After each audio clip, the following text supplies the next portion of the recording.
পূর্ণিমা বসেই আছে। সনাতনী হলে করতালি দেবে। রাধে বদনে রাধা মাধব কীর্তন করিবে।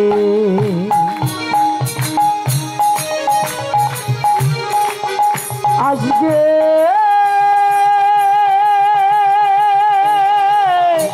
সবাই মিলিয়া মিলিয়া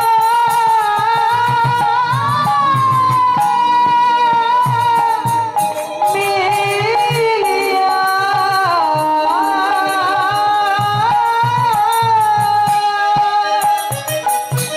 সবাই মিলিয়া দুবাহু তুলিয়া আজ রাধা মাধব কীর্তনে করিব। যেন রাধা মাধব করুণা করিয়া করিয়া গোলক হতে ভুলকে নামিয়া সবার হৃদয় মাঝে জাগ্রত হয় নাকি?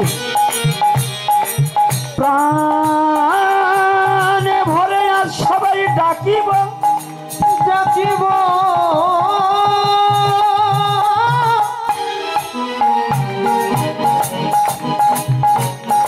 সবাই, কেউ যেন বাকি না থাকে। সবাই প্রাণ খুলে একটু রাধা মাধব কীর্তনকে দেখলে।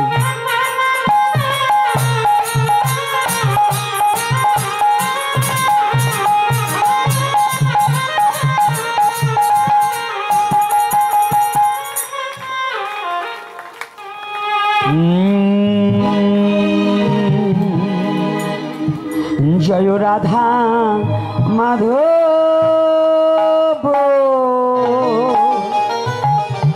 জয় কুঞ্জ বিহারী। জয় রাধা মাধব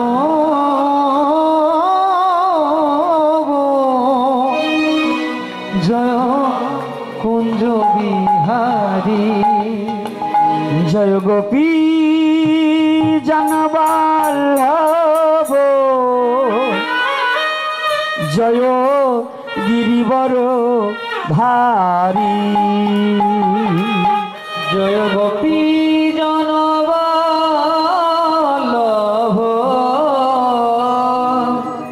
জয় গিরিবর ধারী। জয় রাধা মাধব জয় কুঞ্জ বিহারী।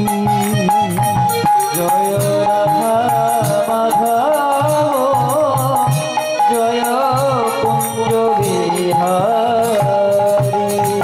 জয় গোপী জনবল্লভ জয় গিরিবর ধারী। জয় গোপী জনবল্লভ জয় গিরিবর ধারী। জয় রাধা মাধব জয় কুঞ্জ বিহারী। জয় রাধা মাধব জয় কুঞ্জ বিহারী। তাল ঠিক রেখে। আচ্ছা, আমি বাংলায় কীর্তন করলাম না হিন্দিতে? আরবি না ফার্সি? উর্দু না তেলেগু? এই অনেকের মুখই লড়ল না, কারণ কি? ওটা কি ভাসুরের নাম? হ্যাঁ, আরে মেয়ে ছেলের ভাসুরের নাম নয়, হতে পারে আপনাকেও কি ভাসুরের নাম নাকি? তা আপনাদের মুখ লড়ে না কেন? হ্যাঁ, এত লজ্জার কথা বলি, এত বুঝাই, তারপরে মুখটা লড়ে না। ওরে বাবা রে,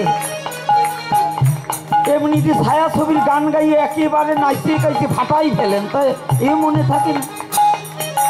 হ্যাঁ, কি হলো? আবার অনেক ভদ্রলোক হাত এই করে রাখছে, একটু করতালিও দেয় না ভগবানের নামে।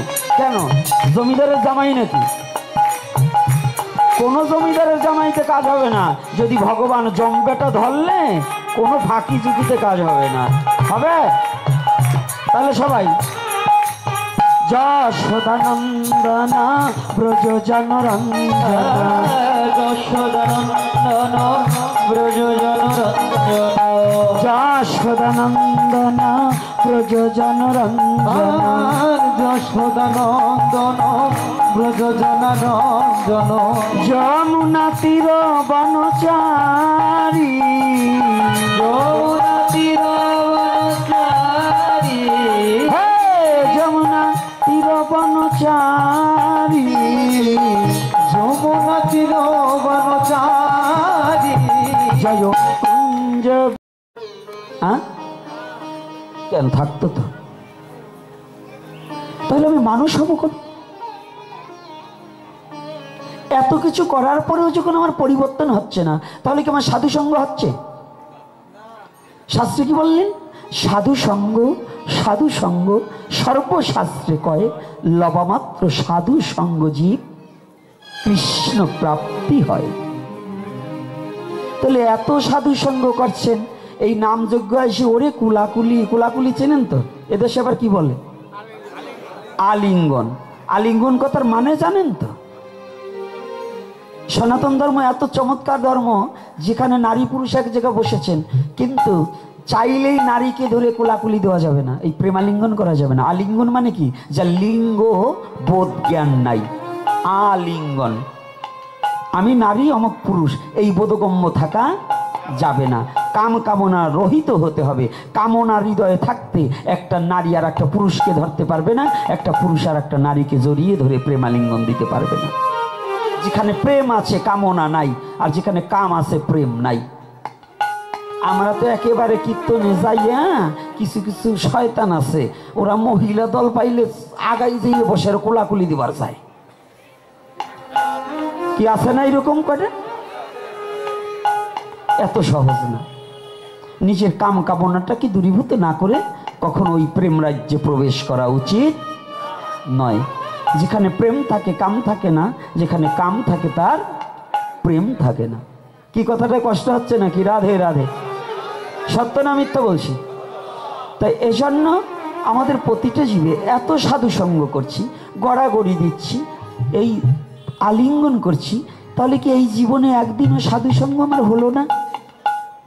যদি হতো তাহলে স্বভাব পরিবর্তন হতো, আমার পূর্বের স্বভাব দূরে যেত। এত প্রসাদ খাচ্ছি, আমা হতে নাম বড়, নাম হতে মোর ভক্ত বড়, ভক্ত হতে ভক্তের চরণদলি বড়। এত নিচ্ছেন, কই চেহারার তো পরিবর্তন ঘটছে না। কি কষ্ট লাগছে নাকি মা? কি বলুন, একেবারে সত্য কথা বলুন, একেবারে সত্য করে বলুন। কিছু কিছু মায়ের আছে ভাগবত শুনেও গিয়ে স্বামীরে আবিজাবি বলে বকাবকি করে বাড়ি যাইও। কত বাবার আছে এখান থেকে শুনে গিয়ে অযথা স্ত্রীকে পিটাচ্ছে, এরকম আছে না? এমন আছে বোতল একটা খেয়ে এসে হরিনামের সামনে এসে নাচানাচি করে, এরকম আছে না? তা সে বলুন তো, এতে কি সাধু সঙ্গ হয়? এতে কি ধর্ম হয়? এটা কি অধর্ম নয়? আজকে যদি সাধু সঙ্গ আমার দ্বারা হলো কই? সাধু সঙ্গ হলে পরে জন্মের মতো উদ্ধার হই। এ জন্মের মতো জীবনে যদি একবার সাধু সঙ্গ হয়, তার আর নাই কোনো কামনার ভয়। জীবনে সে সাধু সঙ্গ করতে পারলে ভগবানের চরণ পাইবে নিশ্চয়। ভক্ত সঙ্গ কাকে বলছি? একটু ছোট্ট একটু আস্বাদন করে আবার আপনারা যা যা চান এটার উপরে। আজকে একজন ভক্ত প্রশ্ন করেছে, এই জন্যই প্রশ্ন করেছে এখানে যে বাবা আমরা তো এত ধর্ম করছি, তাহলে আমাদের হিংসা যাচ্ছে না কেন? আমাদের এত নামযজ্ঞের কমিটি হচ্ছে, ভাগবতের কমিটি হচ্ছে, বহুবিধ সেক্রেটারি পদ, সভাপতির পদ নিয়ে আমাদের মারামারিও পর্যন্ত কিছু কিছু জায়গায় হয়ে যায়। পদের জন্য মারামারি ঘুষাঘুষি হয়ে যায়। আবার এক কমিটি আর এক কমিটির আগে আমরা কীর্তন দিলে বোধ হয় ভালো পয়সাটা কালেকশন হবে। ওরে কিভাবে ওই কমিটিকে কিভাবে, ছোট্ট একটা ছেলে বলছে বাবা আমাদের মধ্যে এইরকম হয়, এই সম্বন্ধে দুটো কথা বলবেন, আজকে আপনার কাছে প্রার্থনা জানাই। এখন যখন প্রার্থনা জানাই তাহলে দুটো কথা বলতে হয় না বাবা? তাই সাধু সঙ্গ আমরা করছি, কেমন সাধু সঙ্গ করছি আর সাধু সঙ্গ কেমন হওয়ার প্রয়োজন আজকে শুনুন। একদিন আপনারা জানেন মহারাজ যুধিষ্ঠির ধর্মপুত্র যুধিষ্ঠির ধর্মে কর্মে মন স্থির। যুধিষ্ঠিরের মতো এত ধার্মিক পাণ্ডু বংশে আর ছিল না, নাকি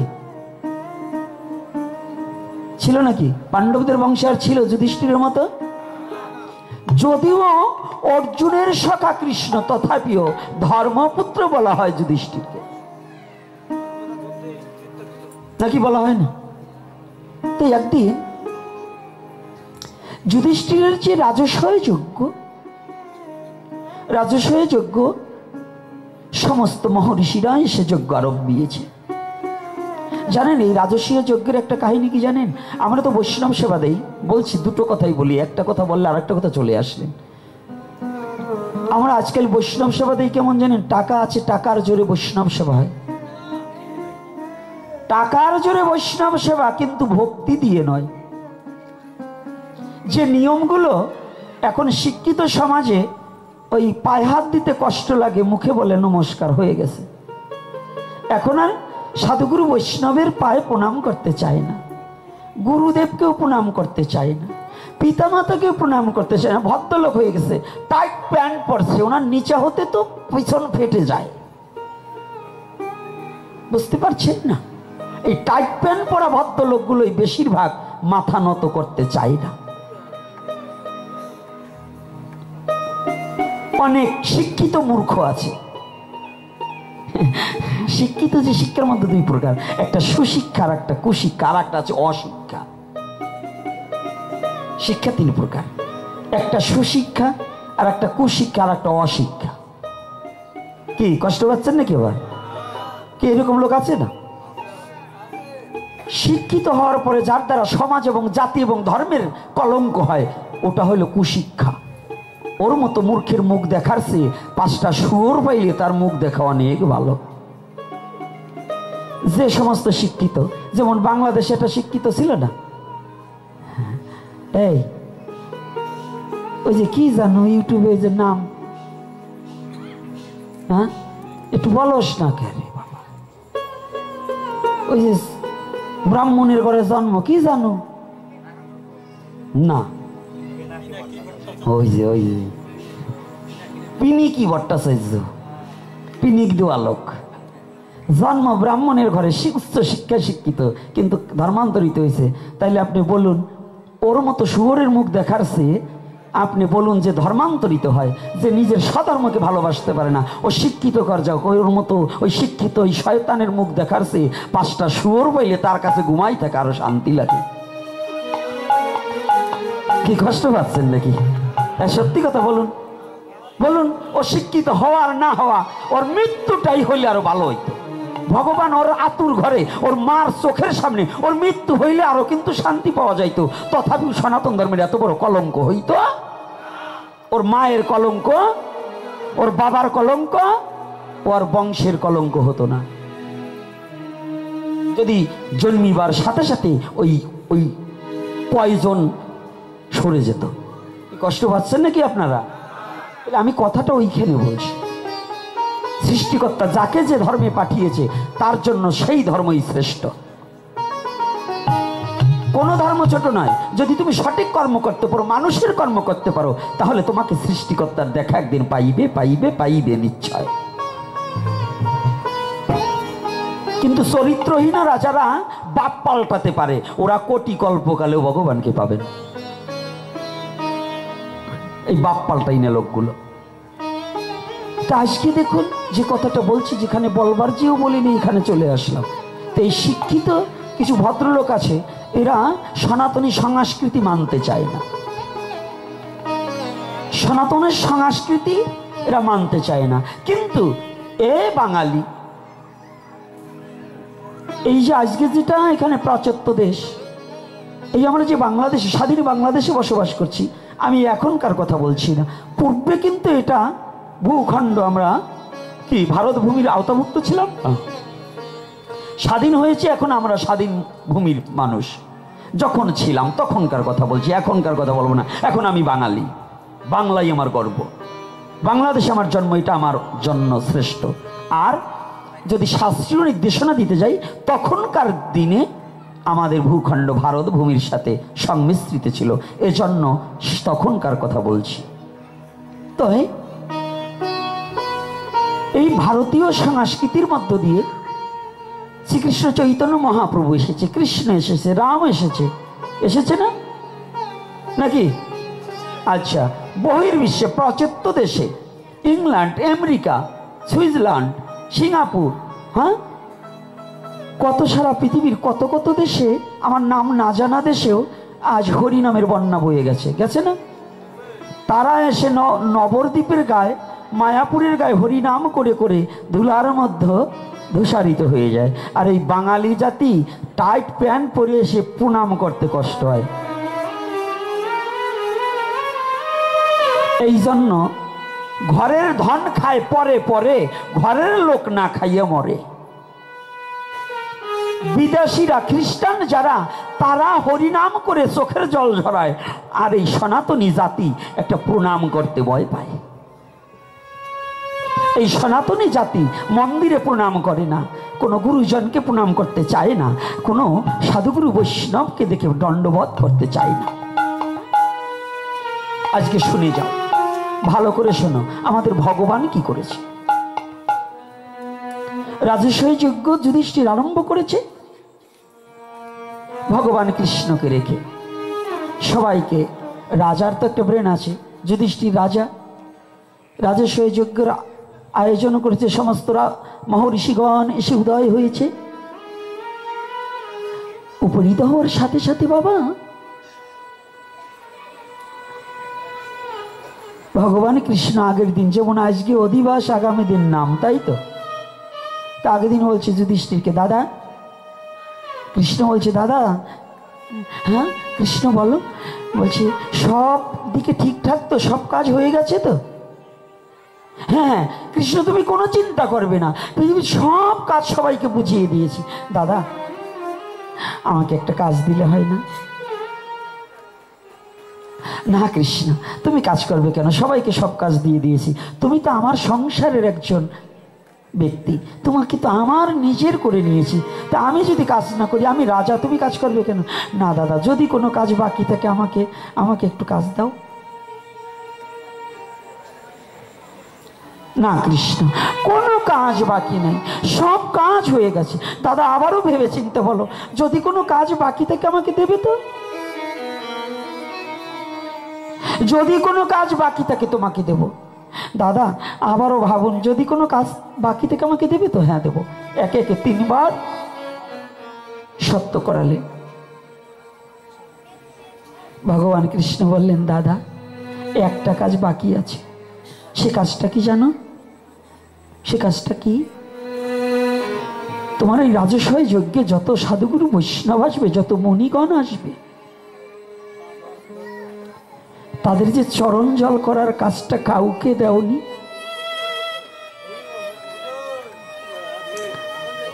দাদা, ভগবান বলছে, দাদা, আজকের এই রাজস্বী যজ্ঞে না হয় তুমি এই কৃষ্ণকে সাধুগুরু বৈষ্ণবের চরণ ধোয়ানের কাজটা তুমি আমাকে দাও।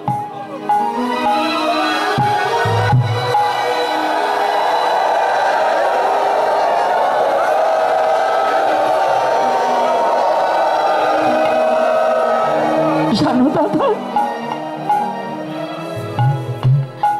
ও দাদা, আমি যে ভক্তের চরণ বড় ভালোবাসি, এই একটা কাজ বাকি আছে, তুমি আমাকে অনুমতি দাও। রাজার অনুমতি ছাড়া হয় না।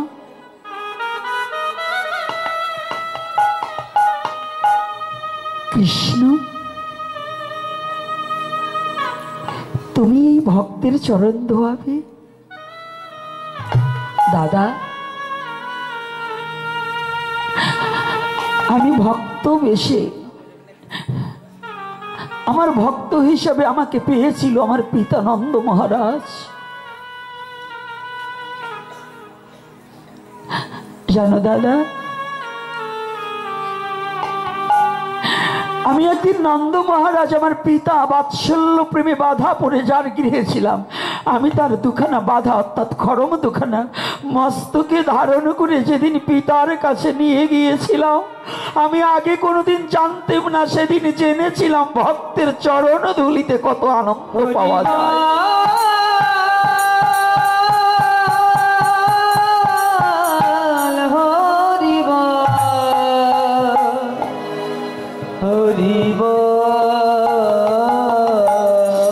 ভক্তের চরণ ধুলিতে কত আনন্দ আছে, কত মা মধু আছে, এটা আগে জানতাম না দাদা। দাদা,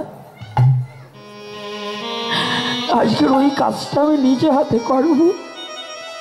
আজ আমি দেখব আমার ভক্তের চরণ ধুলায় কত আনন্দ লুকিয়ে আছে, কত মহিমা লুকিয়ে আছে। জানো দাদা,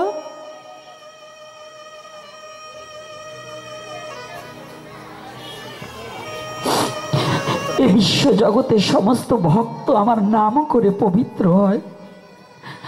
যদি কোনো দুরাচারী ব্যক্তি আমার নাম পবিত্র চিত্তে করতে পারে, যদি নাম করে, পবিত্র চিত্রের দরকার নেই, যদি নাম করে অসৎ চরিত্র সৎ চরিত্রের অধিকারী হয়ে যায় দাদা। আর জানো দাদা, আমি কথা দিচ্ছি, আমি ভগবান হয়ে পবিত্র হই একমাত্র ভক্তের চরণ ধুলায়। আমাকে সেই কাজটা দাও। যুধিষ্ঠির বললেন, কৃষ্ণ যে ইচ্ছা, কৃষ্ণ যে ইচ্ছা তোমার, তোমার ইচ্ছাটাই পূর্ণ হয়ে যাক, আমার ইচ্ছা যেন পূর্ণ না হয়। কৃষ্ণ ইচ্ছা পূর্ণ হোক, কৃষ্ণ ইচ্ছা পূর্ণ হোক।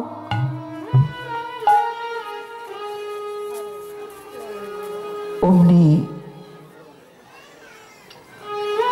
ভগবান কৃষ্ণ একটু ছদ্ম বেশ ধারণ করে নিজেকে একটু, সবাই আসলে তো দেবে না আমাকে, তাই রাজস্ব যজ্ঞের দ্বারের জল নিয়ে বসে আসি। যত আর্য মহর্ষিরা আসছে সবার চরণ ধোয়াচ্ছে। কেউ, অনেকেই কৃষ্ণকে চিনতে পারেনি, চলে যাচ্ছে। কিন্তু শিবলোক থেকে শিব দেখলেন, হায় একই, আমাদেরও তো নিমন্ত্রণ হয়েছে, আমরা যাবো বটে, কিন্তু একই করছে, প্রভু নিজে দ্বারে বসে চরণ ধোয়াচ্ছে। না না না না না,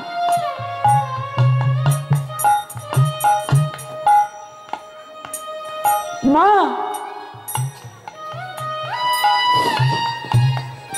যে ভগবান, যাকে আমি দেবকুলে বসে ভজন করতে পারছি না, সেই ভগবান আমার চরণ ধোয়াবে, এটা মেনে নেওয়া যায় না, এটা মেনে নেওয়া যায় না।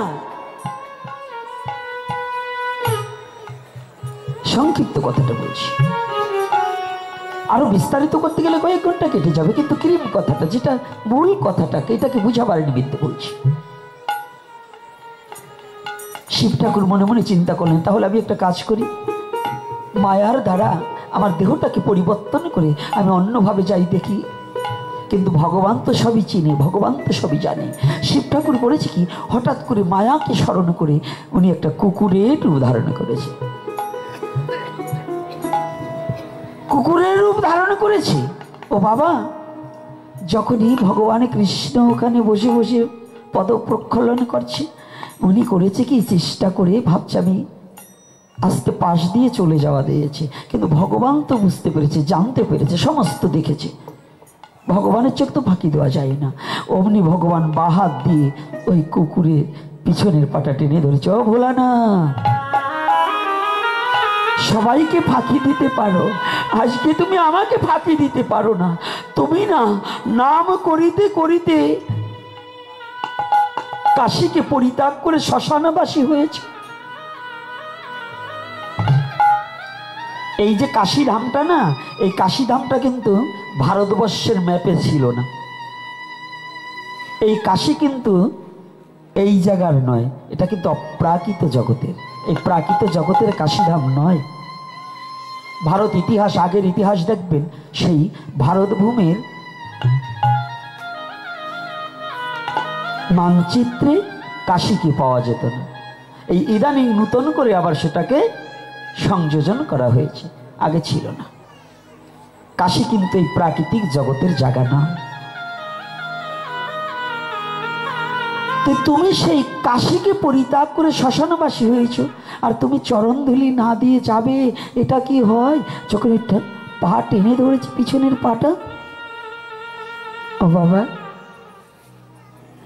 ভোলানাথ, তুমি আমাকে ছলনা করে যাবে? অমনি ভোলানাথ দিব্য মূর্তি ধারণ করে প্রভুর চরণ দুখানা জড়িয়ে ধরেছে। আমার গোবিন্দ, গোবিন্দ, এটা হয় না।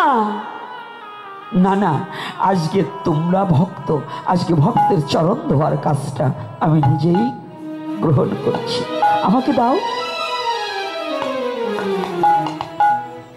আমাকে দাও।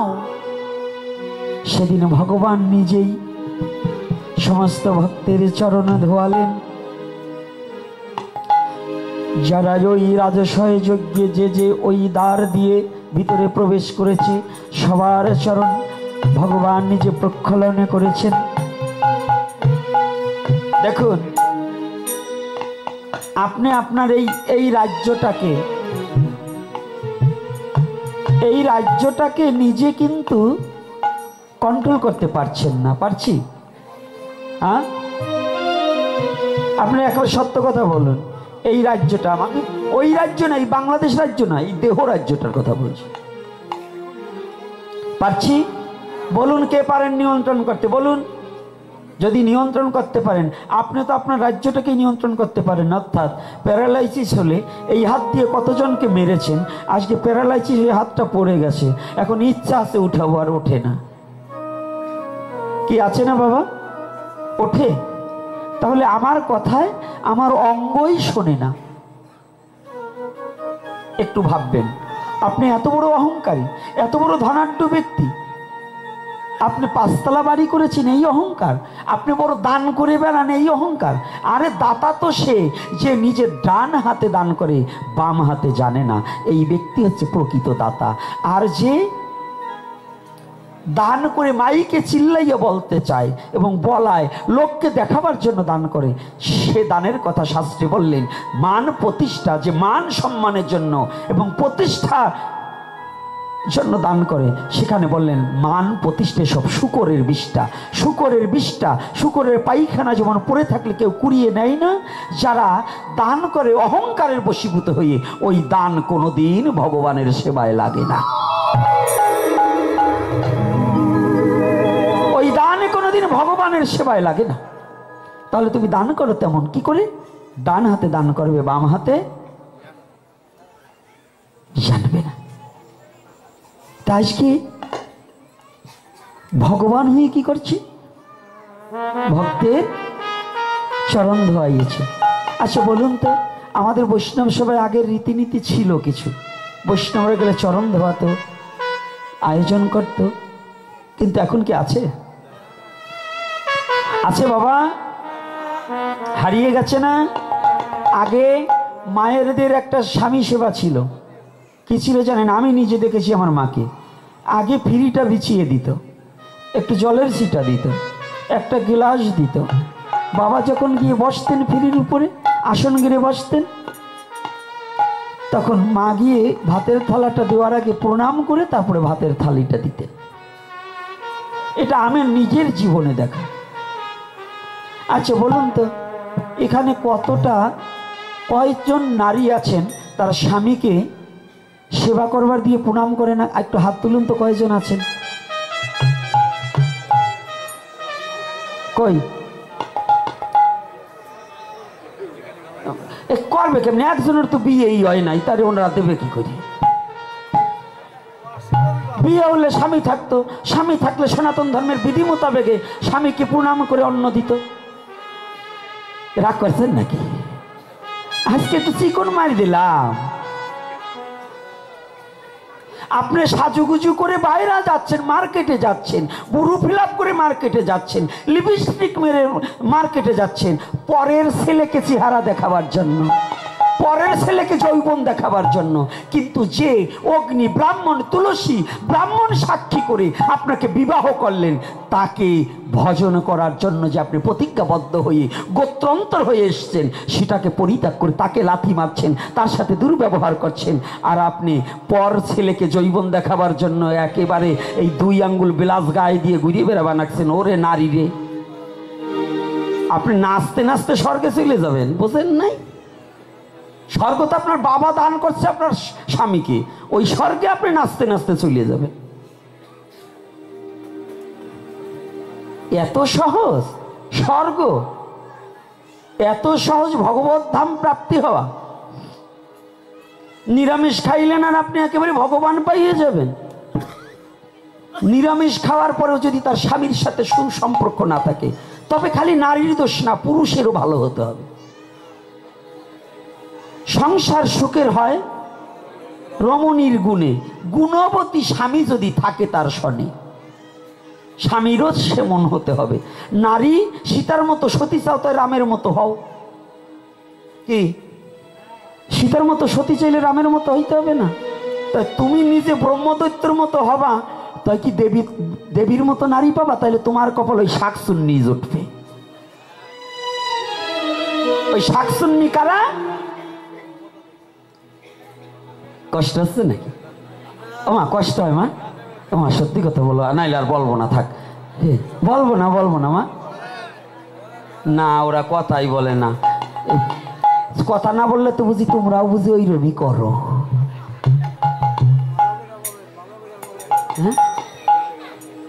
তাহলে কি, যদি তুমি দেবতা হও, তুমি যদি শিব ঠাকুর হও, কিংবা তুমি যদি রাম হও, তাহলে সীতার মতো প্রতিসেবাকারী নারী পাবে। আর তুমি যদি ব্রহ্মদৈত্য হও, তাহলে ওই শাকচুন্নির মতো এটাই তোমার গাড়ি চাপবে। বলো না গো রাধে রাধে। তাহলে মায়েরাও তদ্রূপ, প্রত্যেকটা নারী এ কথাটা জানবে। এজন্য এই ঘড়ি কথার ফাঁকে ফাঁকে আমাদের চরিত্র পরিবর্তনের 2-1টা গাই মারি। এ বলবে না, অন্য কেউ বলবে না, পাঠকরা গুরুদেবও বলবে না। আজকে যদি গুরুদেব কোনো শিষ্য মেয়েকে বলে, পরবর্তী আসলে যদি বাজার না চলে, ভালো খাওয়া যাবে না।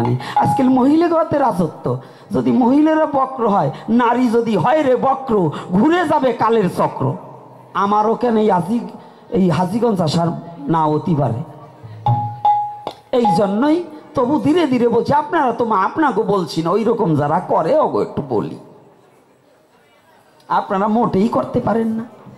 তো এইবার দেখুন কত বড় শিক্ষিত সমাজ। সনাতন নারী তোমাকে পরকে চেহারা দেখাবার জন্য নয়, পরকে মেকআপ মেরে পিকআপ হইয়ে ওই রাস্তাতে ঘুরিয়ে বেড়াবার জন্য নয়।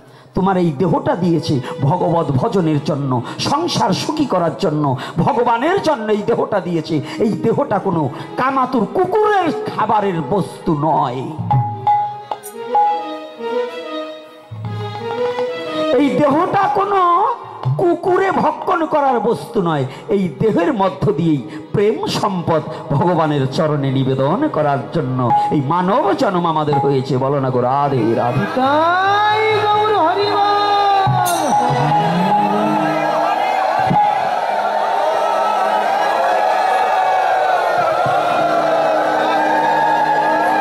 তাহলে আপনারা বলুন তো, এতগুলো মা এখানে নারী পুরুষ ভাগ করলে 3 ভাগের 2 ভাগই মায়েরা।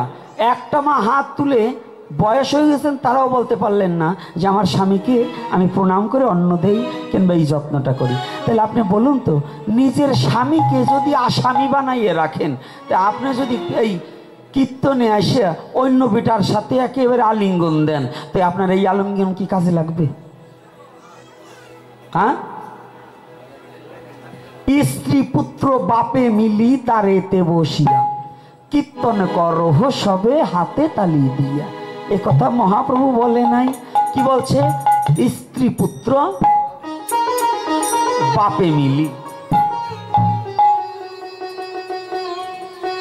এই যে বাবারা,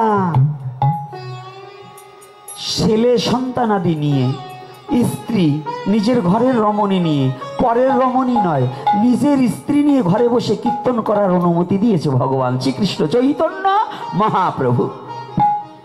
এটা ভুলে গেলে চলবে না। এজন্য প্রতি ঘরে ঘরে প্রত্যেক দিন সন্ধ্যায় স্বামী সন্তান পুত্র সবাইকে নিয়ে, স্ত্রী পুত্র সবাইকে নিয়ে হরিনাম করার একান্ত আছে প্রয়োজন। আর যদি ওই নাম শ্রবণ করিতে করিতে যদি কোনো সন্তানের দুর্বুদ্ধি নাশ হয়ে শুদ্ধ প্রেম ভক্তি উদয় হয়, যদি কোনো বংশে একটা শুদ্ধ সন্তান জন্ম হয়, ওই সন্তানের দ্বারাই আপনার মুক্তি হইবে জানিবে নিশ্চয়। 1 কোটি সন্তান জন্মালেও পাবেন না মুক্তি যদি একটা শুদ্ধ ভক্ত সন্তান জন্ম না দিতে পারে। পাঠশালা কোথায়?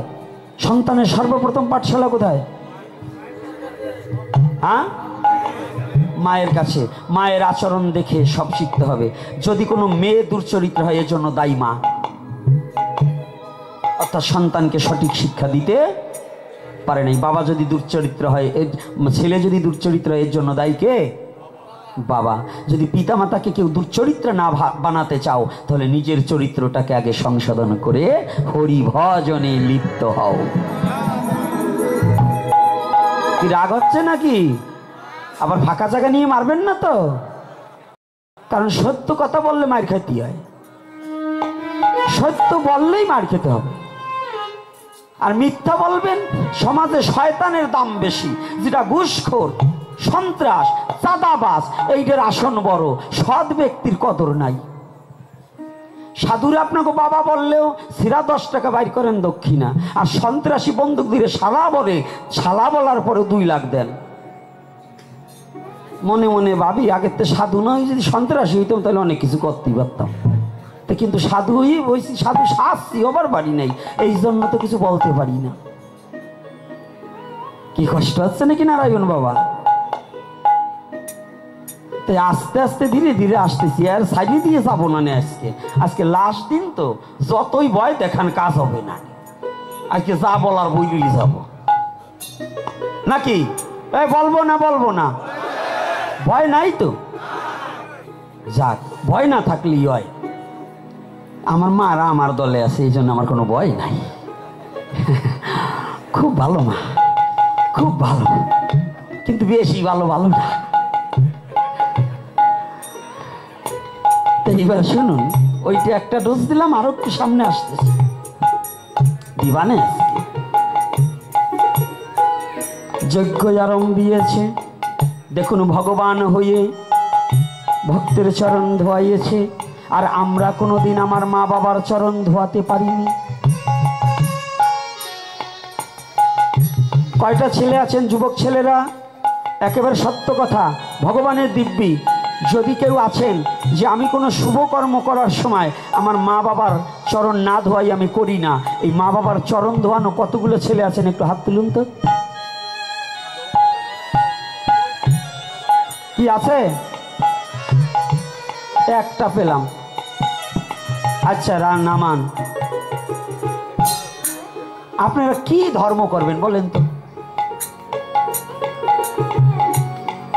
রাগ করেন না। ধর্ম কেমনে হবে? এই কি ধর্ম হওয়ার কথা? এই জায়গায় সে গড়াগড়ি দেন, কিন্তু জাগা মতো গড়াগড়ি হয় না। ছিদ্র নাকে কানে মুখে আছে, খাবার খায় কোন দিক দিয়ে? এই খাবার যদি যত বড় দামি খাবার হোক, কানের ভিতরে দিলে কি পেটে যাবে? বাবা মায়েরা, যাবে? তো ধর্ম যেখান থেকে শুরু সেই জায়গায় নাই যদি, তাইলে আপনারা কি ধর্ম করবেন? কি সাধু হবেন? কি মহামানব হবেন? আপনাদের কাছে আমি জানতে চাই, ধর্ম কেবল শুরু কোথা থেকে? স্থূল থেকে। স্থূলের গুরুকে 1 মাস পাঠ করালেও কিছু পাঠক আছে মা বাবার কথা বলে কাইন্দে একবারে অজ্ঞান হয়ে যায়, নাক দিয়া সর্দি পড়ে মা বাবার কথা বলতে গেলে। আতাই দেখেন ওরাই ওর মা বাবারে খাবার দেয় নাই। এই জন্য পাঠক হোক আর গুরু হোক আর গোসাই হোক, মাতবার হোক আর যেই হোক, আগে তার বায়োডাটাটা জানতে হবে, এর মা বাবারে খেতে দিয়েছে কিনা, মুখে যা বলে কাজের সাথে মিল আছে কিনা। যদি যে সন্তান তার মা বাবাকে খেতে দেয় নাই, সে সমাজের যত বড় নেতা হোক জানবেও কুলাঙ্গার, ওই নেতার কথায় আপনার চলা যাবে না। যদি কোনো সাধু তার নিজের মা বাবাকে অবজ্ঞা করে সাধু সেজেছে, জানবে ও প্রকৃত সাধু নয়, ও ভণ্ড। ওর কথায়, ওর কাছ থেকে দীক্ষা শিক্ষা নিলে কোনোদিন আপনার আত্মার মুক্তি ঘটবে না, কারণ ও মূলেই তো ভুল করছে। মরার পরে দান সাগর শ্রাদ্ধ করলে কিচ্ছু হবে না। মা বাবা খেতে দেয় না। আপনারা চাকরিজীবী আছেন, ঢাকার বাড়িতে 5 তলা ফ্ল্যাট নিয়ে আছেন, মা বাবাকে গ্রামের বাড়ি একদম জল দেওয়ার নেই ওই জায়গা থুয়ে গেছেন, বউয়ের শাসানির ভয়তে বউ নিয়ে ওই 4 তলার উপরে থাকেন এসি রুমে। আর মা বাবা গরমের দিনে কারেন্ট থাকে না, ওরা ঔষধ কেনার টাকা পায় না, ওই বছরান্তে 2 দিন এসে 2 বস্তা চাল কিনে দিয়ে গেলেন। মরার পরে করে কি, ওরে বাবা রে বাবা, 1 পিকআপ ইলিশ মাছ এনে শ্রাদ্ধ করে জম্বির করা খা। ওই শ্রাদ্ধ খাওয়ার যায়, যারা খায় ওরাও মেলচ্ছ। যে তার সন্তান, যে সন্তান তার মা বাবাকে খেতে দেয়নি, সেই সন্তানের শ্রাদ্ধ এবং ওইখানে অন্নদান কোনো মানুষে খেতে পারে না। ওটা কুকুর বিড়াল শৃগালের খাবার, ওটা কোনো মানুষের খাবার হতে পারে না। একটু কড়া কথা বলে যাচ্ছি, কি রাগ হচ্ছে নাকি? বলুন সত্য না মিথ্যা? আপনি হরি কথা বলে কেটে কি করবেন যদি নিচের চরিত্রটাকে পরিবর্তন না করতে পারেন? পিতামাতা থাকতে যদি 2 মুঠো অন্ন না দিতে পারেন, তার সেবাটা না করতে পারেন, যে মা 10 মাস 10 দিন, যে বাবা মাথার ঘাম পায়ে ফেলে 25টা বছর নয় 30টা বছর আপনাকে অর্থ যোগান দিয়ে ভদ্রলোক তৈরি করেছে, শিক্ষিত গাধা তৈরি করেছে আপনার মতো গাধাকে, সেই গাধা আপনি শিক্ষিত হয়ে একটা নারীর প্রলোভনে পড়ে মা বাবাকে ত্যাগ করে আপনি সুখে ঘুমাচ্ছেন। আপনি যদি মানুষ না, জানোয়ার না হয়ে যদি মানুষ হতেন, তাহলে কি আপনি ঘুমাতে পারতেন? বলুন, ঘুমাতে পারতেন? ঘুমানো যায়? মা বাবার মুখে অন্ন তুলে দিতে পারছি না, অথচ আমি স্ত্রীকে নিয়ে বিভিন্ন জায়গা ঘুরতে যাচ্ছি, হানিমুনে যাচ্ছি। ওরে কুলাঙ্গার, প্রসব ব্যথায় কেউ কাঁদেনি, কেঁদেছিল মা। মায়ের অন্তরে কেউ ব্যথা দিও না। তাহলে স্থূলে জানেন, আমার গর্ভধারিণী মা একদিন আমাকে বলে, বাবা কি আমার জীবনের একটা সুখ? আমি বলছি, মা 3টে ভাই জন্মগ্রহণ করেছি, কিন্তু আমি তো বাবা মারা যাওয়ার পরে ছোটবেলা থেকে বাইরা, এই আপনাদের চরণ প্রান্তে মা বাবার সেবা তো আমার দ্বারা হয়নি। তো মাঝে মাঝে গেলে পরে মাকে জড়িয়ে ধরে গলার উপর হাত দিয়ে রাস্তা দিয়ে একটু হাঁটাহাঁটি করতাম, আর ওই জনম দুঃখীটা বিভিন্ন কথা বলতেন। তো একদিন বললাম, মা তুমি আমার প্রতি যদি কোনোদিন কোনো ব্যথা পেয়ে থাকো, আমাকে একটু ক্ষমা করে দিও, কারণ আমি তো তোমার সেবার কিছুই করতে পারি, কারণ আমার দ্বারা তো তোমার সেবা হলো না। মা বলেছিলেন, বাবা জীবিত থাকতে যদি খাবার না পাওয়া যায়, মরার পরে আমার শ্রাদ্ধ না করলেও হবে, তবে তোরা যতটুকু, তুই বলছিস আমাকে কিছু করিসনি, তবে তোর প্রতি আমার কোনো নাই, তুই তো আমার ভগবানের পথে আছিস। আমার মা সেদিনকে আমাকে বললেন, শোন, আমি মরার পরে তোদের শ্রাদ্ধ করতে হবে না, এতে কিচ্ছু আসে যায় না, কিন্তু তবে একটা কথা কি জানিস বাবা,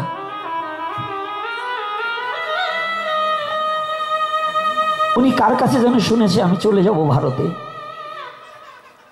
কে যে বলছো নাকি আমি জানি না, আমাকে জড়িয়ে ধরে বলছে, শোন, আমি মরলে পরে তো শ্রাদ্ধ করতে হবে না, তবে আমার একটা কথা শুনবি কি? তোর একটা কথা বলি, তুই আমি যে কয়দিন আছি তুই যেন কোথাও চলে যাস না। জানেন,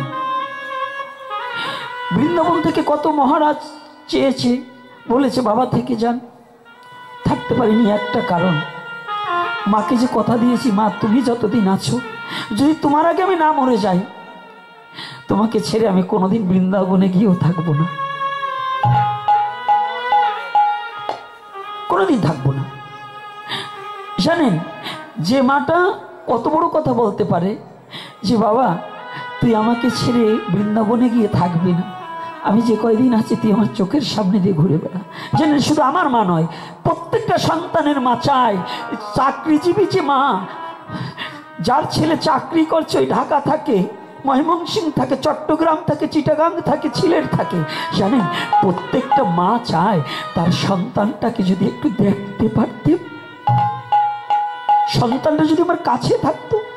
খেতে এক মুঠ কম দেন, এটা বড় কথা নয়, ভালো খেতে দিতে পারছেন না সেটা ভালো কথা নয়, কিন্তু ওই মাটা চায় আমার ছেলেটা যদি আমার কাছে থাকতো, মৃত্যুর সময় যদি আমার সন্তানের মুখটা দেখে আমি মরতে পারতাম।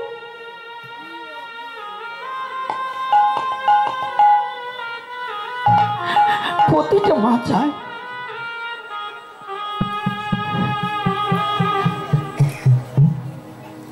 আমার গর্ভধারিণী মাও অগ্রহায়ণ মাসের 20 তারিখ আমার এই ছেলেটার সাথে ছিল। ও আমার সাথে ফরিদপুরে হসপিটালে যখন যায়, ও রান্না করতে গিয়েছে আমার শিষ্য বাড়িতে, ওখান থেকে অন্ন নিয়ে আসবে, মার জন্য প্রসাদ নিয়ে আসবে। গিয়েছি হসপিটালে,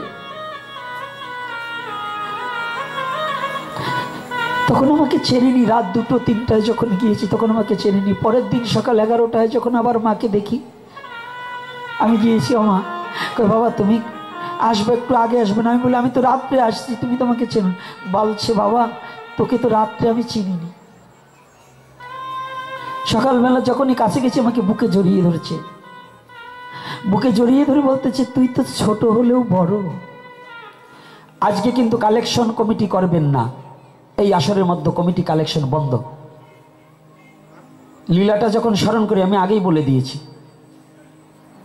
সবসময় অর্থ বিত্ত ঠিক না।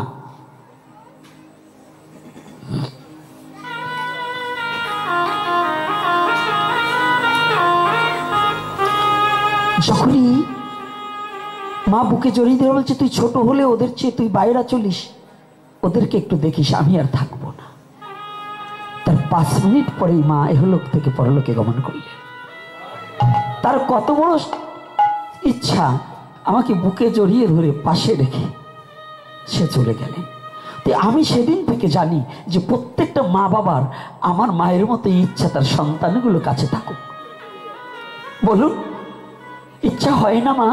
তার সন্তানটাকে দেখার ইচ্ছা জাগে না? তাহলে যারা শিক্ষিত ভদ্রলোক হয়ে মা বাবাকে গ্রামের বাড়ি রাখছেন আর নিজে স্ত্রী নিয়ে ফ্ল্যাট বাসায় থাকছেন, মা ঘরে মরে আছে, গ্রামের লোকে সংবাদ দিলে ছুটে আসেন, এই এত বড় দুর্ভাগ্য নিয়ে কেন আপনার জন্ম হলো? যে মা বাবার মৃত্যুর সময়টাও আপনি থাকতে পারেন না। আর আজকে যদি অন্তত ফ্ল্যাট বাসায় ওই পাশে একটু মা বাবাকে রাখতে পারতেন, অন্তত মৃত্যুর সময় হা কৃষ্ণ গোবিন্দ নামটা হয়তো তার কর্ণ কুহুরে দেওয়া যেত।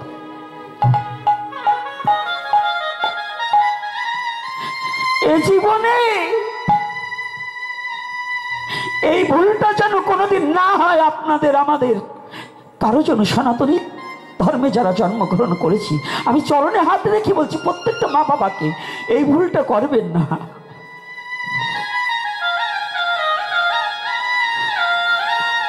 দূরে ফেলে, পিতামাতাকে দূরে ফেলে দিয়ে তাহলে ভজনের ঘরে অনেক ফাঁকা হয়ে যাবে। এই সনাতন ধর্মের শুরু স্থূল থেকে, স্থূলেই যদি ভুল হয়ে যায়, স্থূলের গুরু পিতামাতা, এই স্থূল যদি ভুল হয়ে যায় আর প্রবর্তে স্থান হবে না, প্রবর্তে স্থান হবে না।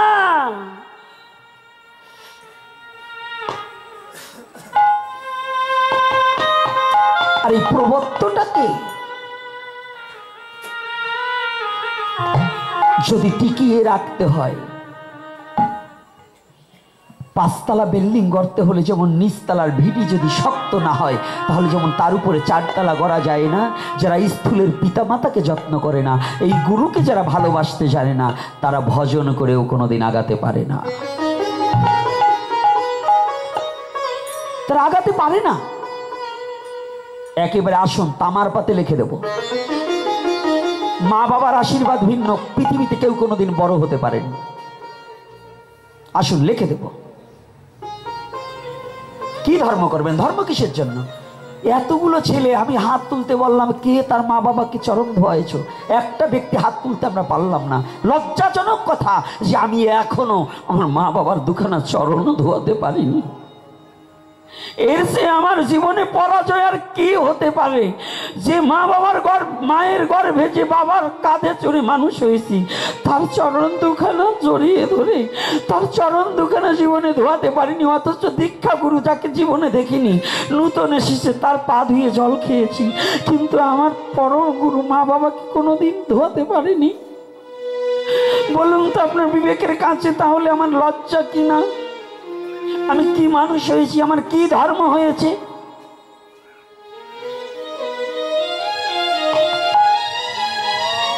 আমি আজকে বলে দিচ্ছি বাবা, হে যুবক বাবারা, যাদের ঘরে মা বাবা আছে, আজকে নয় এখনই, যারা আজকে এই পাঠের পরে গিয়ে যদি তোমার হৃদয়ে সত্যি বিন্দু মাত্র ধর্ম করতে চাও, ঘরে গিয়ে মা বাবার যত অন্যায় করেছো, মা বাবাকে ডাক দিয়ে পা দুখানা জড়িয়ে ধরো। যত জীবনে অন্যায় করেছো,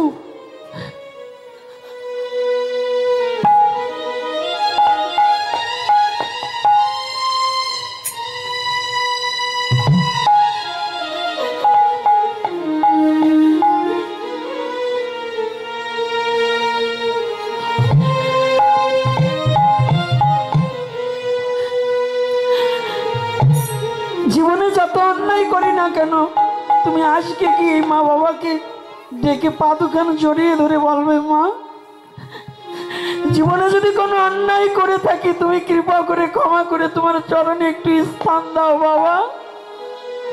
তোমাদের প্রতি যত অন্যায় অবিচার করেছি, আমি আজ ভুল বুঝতে পেরেছি, এটা অন্যায় করেছি। দেখবেন, তাকে যদি জীবনে লাঠিও বেড়ে থাকেন, যদি তাকে লাঠির আঘাত করে থাকেন, ওই বাবা ওই মা আপনাকে বুকে জড়িয়ে ধরে নেবে, বলবে, বাবা না তো, আমি ভগবানের কাছে ক্ষমা চেয়ে নিচ্ছি, তোকে সব অপরাধ ক্ষমা হয়ে যাবে। এমন জানতো মূর্তি, এমন জানতো ভগবান, এমন। আপনি বলুন তো, কোথায় গেলে খুঁজে পাবেন যে সাথে সাথে ক্ষমা চাওয়ার সাথে সাথে আপনাকে ক্ষমা করে দিয়ে বুকে টেনে নেবে?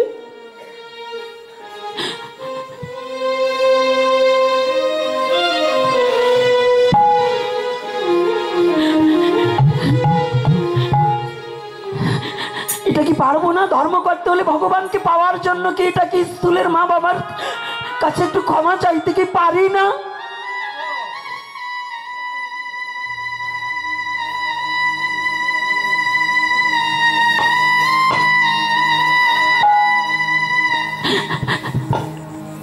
ওরে মা দুর্গা, মা, মা কালী, মা সরস্বতী, মনসা, লক্ষ্মী, সবাই মোদের মা। ওরে তোমাদেরও সকল মাকে এক করিলে হয় নাই আমার মায়ের তুলনা। মা কালী, মা, মা দুর্গা, মা সরস্বতী, লক্ষ্মী, মনসা, কালী, সবাই মোদের মা। মায়া আমার মা দুর্গা, মা কালী, মা দুর্গা, সরস্বতী, মনসা, লক্ষ্মী, সবাই আমার মা। তোমাদের সকল মাকে এক করিলে, সকল মাকে এক করিলে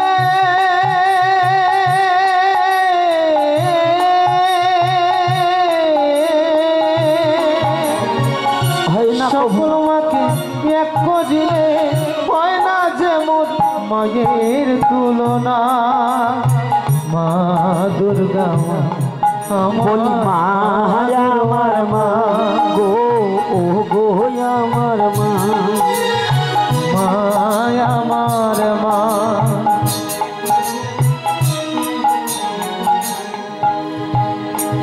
সন্তান যদি না খেয়ে থাকে ভিক্ষা করে মায়ের, নিজে না খেয়েও জননী সন্তানকে খাওয়া। মা যদি সন্তান যদি না খেয়ে থাকে মায়ে ভিক্ষা করে মা, নিজে না করে মায়ে নিজে না খেয়েও জননী, নিজে না খেয়ে জননী সন্তানকে খাওয়া। এই বিশ্ব জগতে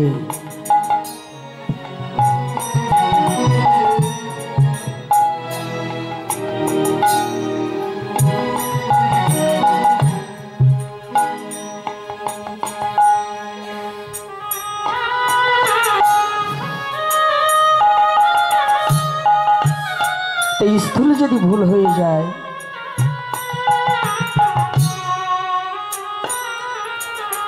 তাহলে প্রবত্তে ঠাই হবে না, আর প্রবত্ত ঠাই হলে অন্য জায়গায় যাওয়া যাবে না।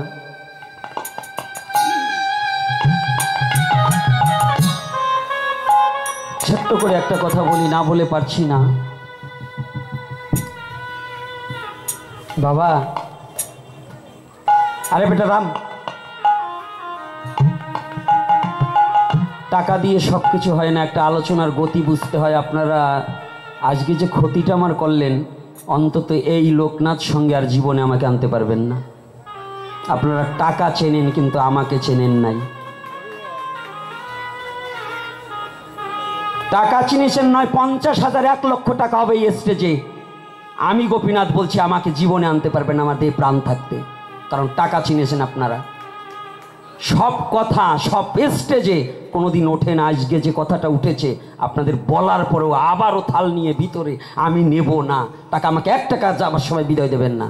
কিন্তু আমার জাতি এবং সমাজ এবং ধর্ম এবং মানুষের কথাটা শুনছে, সেই সময় আপনাদের অর্থটা বড় হয়ে গেল। আমি বাবাকে নিষেধ করার পরেও আপনাদের এত অর্থের প্রয়োজন। ভাগবতে কালেকশন করা নিষিদ্ধ জানেন? ভাগবত একজন 10 টাকা নিয়ে সেটা ভাগবতে দক্ষিণা, কোনো কমিটি ভাগবতে কালেকশন করা অবৈধ। যদি চ্যালেঞ্জ করেন, যত বড় পাঠক যত বড় বৈষ্ণব আমার সাথে আসুন, আমি দেখিয়ে দেব। কিন্তু বলার পরে আজকে আমার যে ক্ষতিটা করেছেন, এই ক্ষতিটা আপনারা আমাকে কোনোদিন উঠাইয়ে দিতে পারবেন না। একটা আলোচনার যে গতি, যে মার্গটা, আজকে একটা বাচ্চা পর্যন্ত হাউকাউ করছেন, একটা ছেলে পর্যন্ত লড়ছে না। আপনারা জানেন যে এই জায়গাটা কোথায়? এখানে আজকে কি হচ্ছে আপনারা বুঝতে জানলেন না। আমার এটা যন্ত্রণা রয়ে গেল। আমি বলার পরেও এই বাংলাদেশে আমি গোপীনাথ, আমার বাবাকেও আমি উচিত কথা ছাড়িনি। আমি রাজনীতি দালাল হয়ে আসিনি, আমি কোনো দলের বক্তৃতা দিবার আসিনি, আমি কোনো রাজনীতিক দালাল নয়। আমি শুধু আমার সম্প্রদায়, আমার জাতির জন্য, আমার ধর্মের জন্য আমার প্রাণ দিতে দেওয়ার জন্য প্রস্তুত। কিন্তু আপনারা আমার কথাটাকে মানলেন না, তাই আর 10 মিনিট আলোচনা করে আমি বন্ধ করে দিয়ে চলে যাব।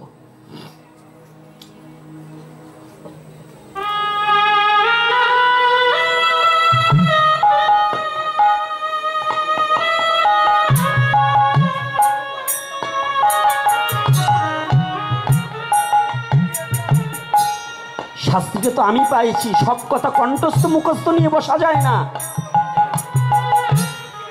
30 বছর ভাগবতের মধ্যে আজকে যে কথাটা মহাপ্রভু বলা, সেটা পাইছেন কিনা যাইনি, দেখেন গে।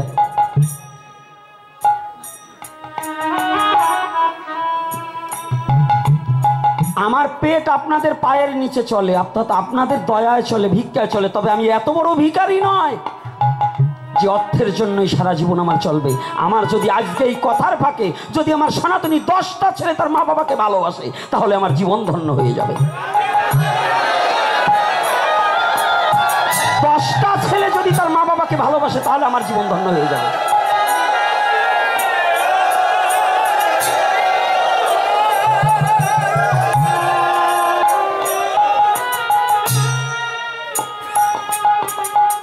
ধীরে ধীরে আজকে কোনো টাইম ধরে পাঠ করার কথা নয় আমার, কারণ আজকে আর জীবনে দেখা হবে কিনা জানি না, এটাও আমার শেষ দেখা হতে পারে। কিন্তু কথাটা হচ্ছে এখানে, স্থূলে যদি ভুল হয়ে যায় তাহলে সব জায়গা ভুল। মূলে ভুল স্থূল বিচারে তারে না চিনিতে পারে বৈদি অঙ্গজনা। আগের কাজে বাস পড়িলে শেষে হবি দিন কানা, শেষে দিনার দিনে দিনে দিনে করতে হবে আনাগুন আগে করগাই উপাসনা। উপাসনা ঠিক না হলে সহজ মানুষ কেউ পাবি না। শ্রীরূপের ধর্মযাজন জীবে না সম্ভাবের মন, না হইলে রিপুদমন হয় কি রে সাধনা? সাধনাটা বড় আলাদা বিষয়বস্তু। তাই বলছি আজকে কি করছে দেখুন, ওই রাজস্বয় যজ্ঞ আরম্ভ হয়ে গেছে।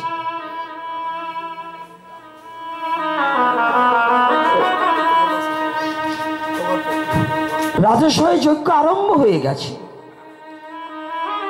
রাজঋষিগণ যজ্ঞে আহুতি দিচ্ছে, বেদ মন্ত্র উচ্চ স্বরে উচ্চারণ হচ্ছে। এত মানুষের ভরে একটা নকুল এসে ছুটে এসেছে। নকুল চেনেন তো? ওর ভালো নাম হচ্ছে নকুল আর ডাক নাম বেজি।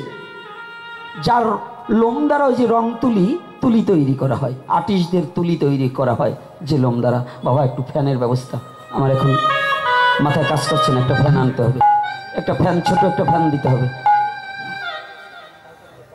সেই চার্জার ফ্যানটা একটু দিতে হবে, আমার এখন ঘাম ছুটে গেছে, অন্যত্র মাথায় এখন কাজ করছে না, আমাকে একটু ফ্যান দেন। তো আজকে এই নকুল এসে গড়াগড়ি যাচ্ছে। তো নকুল যেন তেন নকুল নয়, নকুলের অর্ধেকটা স্বর্ণবর্ণ আর অর্ধেকটা তার স্বজাতি বর্ণ। এইটুকু হচ্ছে স্বর্ণবর্ণ, এই উপরিভাগ, এই উপরিভাগ হচ্ছে স্বর্ণবর্ণ, আর এই নিচের ভাগ হচ্ছে বেজির বর্ণ। তো দেখার সাথে সাথে গড়াগড়ি যাচ্ছে রাজস্বয় যজ্ঞে, সমস্ত সাধুদের পার কাছ দিয়ে গড়াগড়ি যাচ্ছে। কিন্তু গড়াগড়ি যাওয়ার সাথে সাথে কৌতূহল জেগেছে। বিশ্বামিত্র বৈশিষ্ট্য যত মুনি শ্রেষ্ঠ আছে, ব্যাসদেব পর্যন্ত সেখানে উপনীত, পৌলস্ত পর্যন্ত সেখানে উপনীত। মুনি পৌলস্ত, ব্যাস বৈশিষ্ট্য সকলে যেখানে উপনীত। কিন্তু সবাই অবাক হয়ে গেছে, কি এরকম পেঁচি তো দেখিনি, এরকম নকুল তো কোনোদিন দেখিনি। অর্ধেক স্বর্ণবর্ণ আর অর্ধেক তার স্বজাতি বর্ণ। কারণ কি? এর কারণ কি?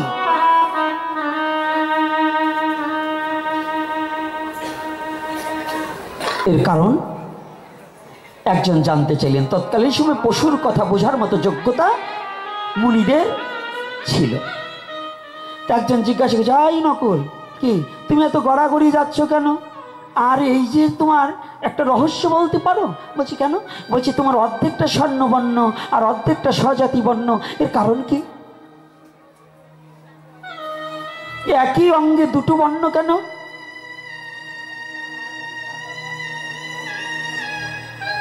নকুল বলছে, মনিবার আমি কি ভয়ে বলবো না নির্ভয়ে বলবো? বলছে ভয় কিসে? বলছে যদি আমি সত্যি কথা বলে দেই তাহলে যদি কোনো কেউ আমাকে আঘাত করে? বলছে না, তোমার নির্ভয়ে বলো। ধর্মসভার ঠাই রাজস্বয় যজ্ঞ আরম্ভ হয়েছে। রাজস্বয় যজ্ঞ আরম্ভ হয়েছে। ওই গড়াগড়ি দেওয়ার পরে বলছে, দেখুন আমি এখানে একটা কথা বলছি। বলছে কি?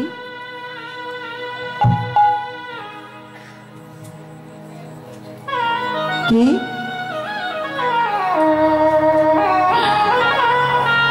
আমার এই অর্ধেক স্বর্ণবর্ণ কেন জানেন? আর আমি গড়াগড়ি দিচ্ছি এই স্বর্ণবর্ণের লালসে। একদিন এক ব্রাহ্মণ, এই যে ব্রাহ্মণ বাবারা ভালো করে শুনুন, অনেক ব্রাহ্মণ আছে খালি গ্রামের থেকে আনে কিন্তু কোনো খরচ করে না। আনবে কাপড় গামছা আনবে, চাল আনবে, টাকা আনবে, বেচবে, আর ওই বিষ্ণু পূজার চাল বিক্রি করবে, বিষ্ণু পূজার গামছা বিক্রি করে মুরগি ঝুলইয়ে কিনে আনে। এইরকম ব্রাহ্মণ আছে। যদি আপনি না করেন আপনাকে বলছি না, কিন্তু যে করে তারে বলছি। নারায়ণে পূজা করে, দেবতারে পূজা করে, সেই অর্থ দিয়ে যে ব্রাহ্মণ মুরগি কিনে আনতে পারে, ও কি ব্রাহ্মণের মতো পড়ে? কোন বস্তু দিয়ে কোথায় আমি কি খরচ করছি এটা কিন্তু আমার মেমোরিতে ঢুকানো প্রয়োজন আছে। আমি ব্রাহ্মণকে শ্রদ্ধা করি, কিন্তু যদি তার আচরণ এবং তার নিজের চেতন শক্তিটা থাকে, আমি তার চরণের দাস হয়ে থাকতে চাই।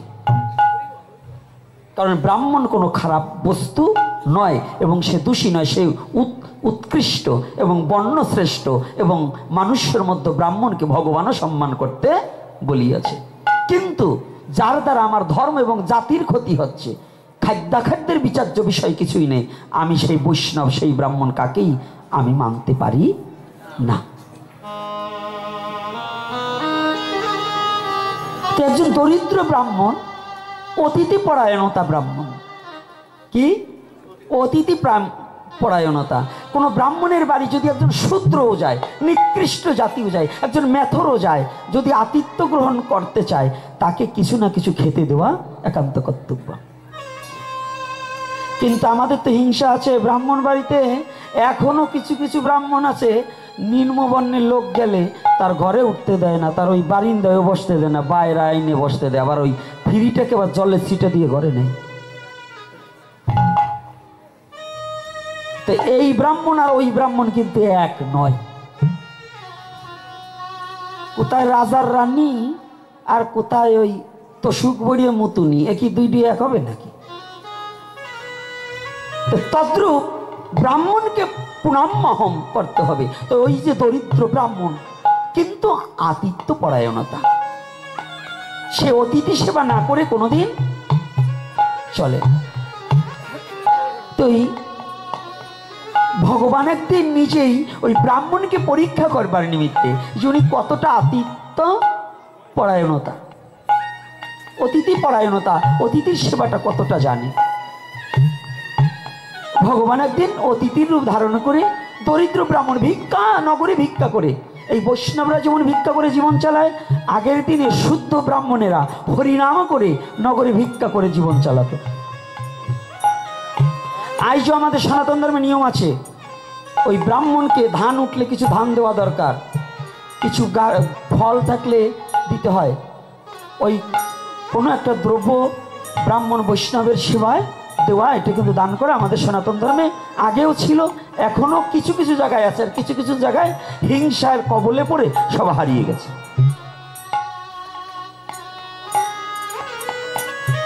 তো ভগবান একদিন আর একজন অতিথি ব্রাহ্মণের রূপ ধারণ করে ওই গৃহে গিয়ে উপনীত হয়েছে।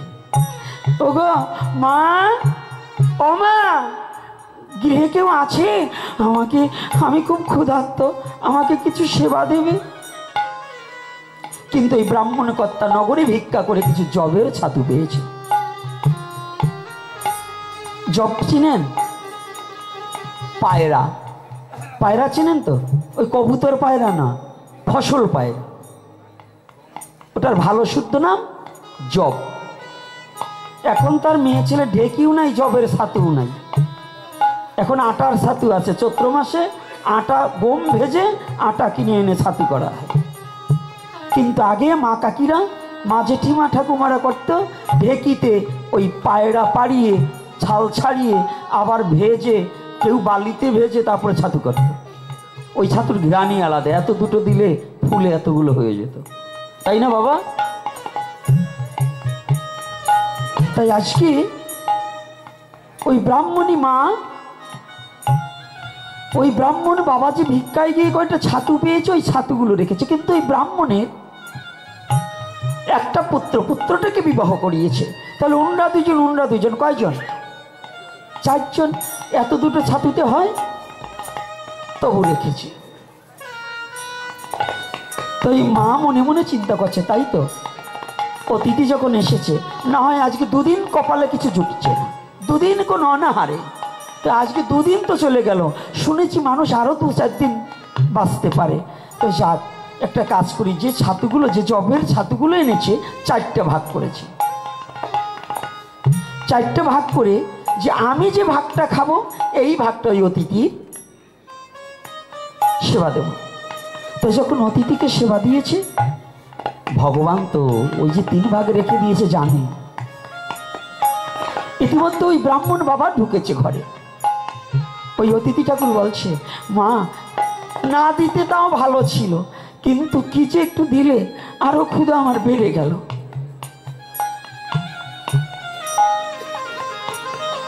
ব্রাহ্মণ বাবা বলছে, ওগো কি বলছে অতিথি ঠাকুর? বলছে এই এই আমার ভাগেরটুকু দিয়েছি। ব্রাহ্মণ বাবা দুটি চোখের জল ছেড়ে দিয়ে বললেন, তুমি জানো না অতিথি রূপে নারায়ণ, অতিথিকে সেবা দেওয়া আর নারায়ণকে সেবা দেওয়া একই বস্তু হয়। যদি একই বস্তু হয়ে থাকে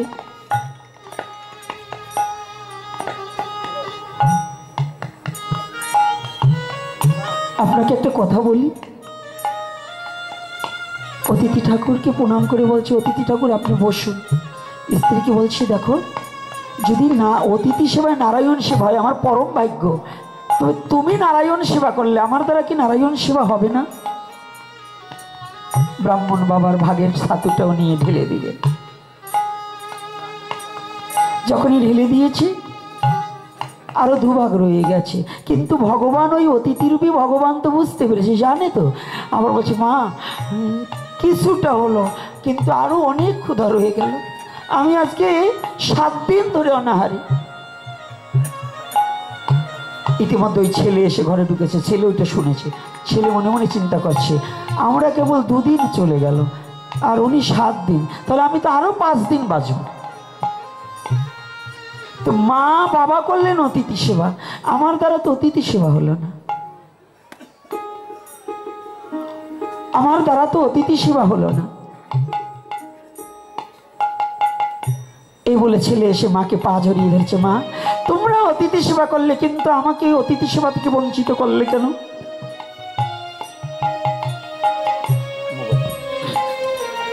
তোমরা অতিথি সেবা করলে কিন্তু আমাকে বঞ্চিত করলে কেন? ও মা, আমি অতিথিকে সেবা দাও, আমার ভাগের দ্রব্য দিয়েও আমাকে অতিথি সেবা থেকে বঞ্চিত করে দিও না। ওই জবের ছাতুগুলো নিয়ে ঢেলে দিয়েছে। পুত্রবধূ দূরে দাঁড়িয়ে দাঁড়িয়ে কাঁদছে, আহা আজকে অতিথি রূপে নারায়ণ, আজকে সবাই নারায়ণের সেবা করলো, আমার ভাগ্যে বোধ হয় ভগবান নারায়ণের সেবা হলো না, আমি নারায়ণের সেবা থেকে বঞ্চিত হয়ে গেলাম।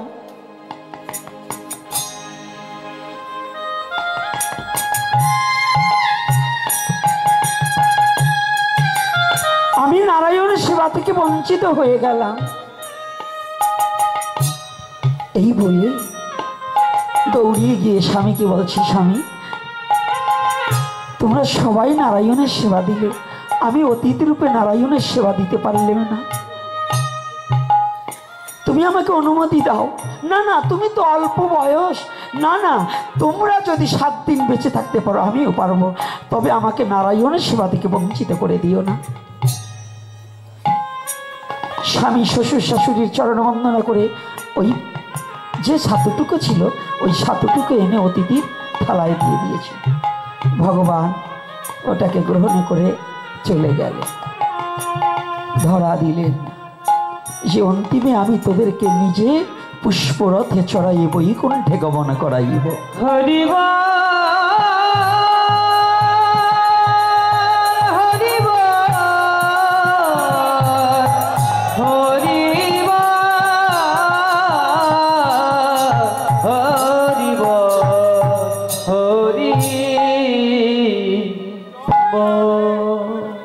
ওই ফাঁকে ওটা অতিথিকে যখন এগিয়ে দিয়ে দিতে গিয়েছে, হঠাৎ করে ওই নকুল, ওর ওই স্বজাতি চেহারা ছিল, ওই চাটতে চাটতে ওই খাবারের গন্ধ, ওই জবের ছাতুর গন্ধে ঘরে ছুটে এসে দেখতে পায় কোথাও নেই, ওই থালায় একটু লেগে আছে।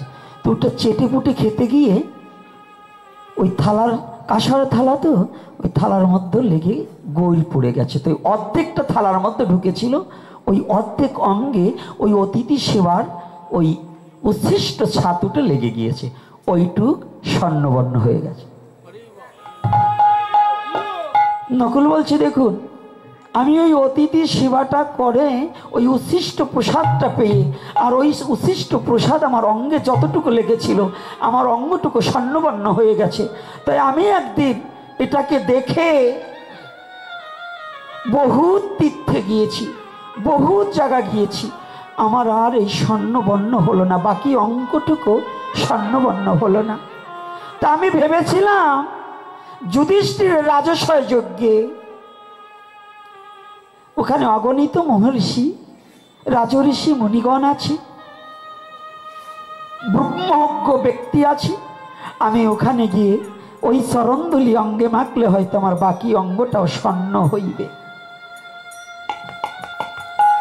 তাই আমি গড়াগড়ি যাচ্ছি, কিন্তু হলো না, হলো না। এই রাজস্ব যজ্ঞে এসেও আমার বাকি অঙ্গটা স্বর্ণ হলো না, তাই আমি গড়াগড়ি যাচ্ছি। ও বাবা, হিংসাত্মক কাউকে ছোট করার জন্য যদি কোনো কর্ম করা হয়, সে যে কমিটি হোক, সাধু হোক, ব্রাহ্মণ হোক, বৈষ্ণব হোক, যদি হিংসাত্মক ভাব নিয়ে কোনো কর্ম করা হয়, নামযজ্ঞ 5 বার নয় 100 বার করুন, ভাগবত সারা জনম ভাগবত দেবেন। যদি অপরের উপর হিংসা করে কাউকে ঠকাবার জন্য সেই কর্ম করা হয়, কোনোদিন আপনার সে কার্য ভগবানের চরণে পৌঁছাবে না, না না।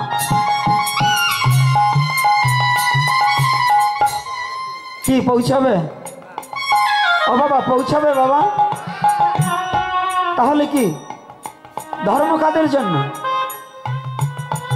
এত সাধু সঙ্গ করার পরেও আমাদের কেন পরিবর্তন হচ্ছে না কেন? তাহলে নিশ্চয়ই আমাদের সাধু সঙ্গ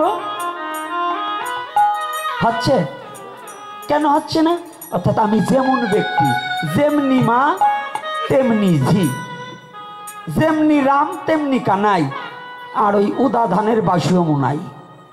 অর্থাৎ আমি যেমন ব্যক্তি তেমন সাধু সঙ্গ করছি, পরিবর্তন হচ্ছে না। এই যে ভাগবতে আসছেন না, অনেকে পান মুখে দিয়ে আসছেন, আপনার নেশাই তো কাটে নাই, পানের নেশা কাটে নাই, তো হরিনামের নেশা ঢুকবে কেমনি?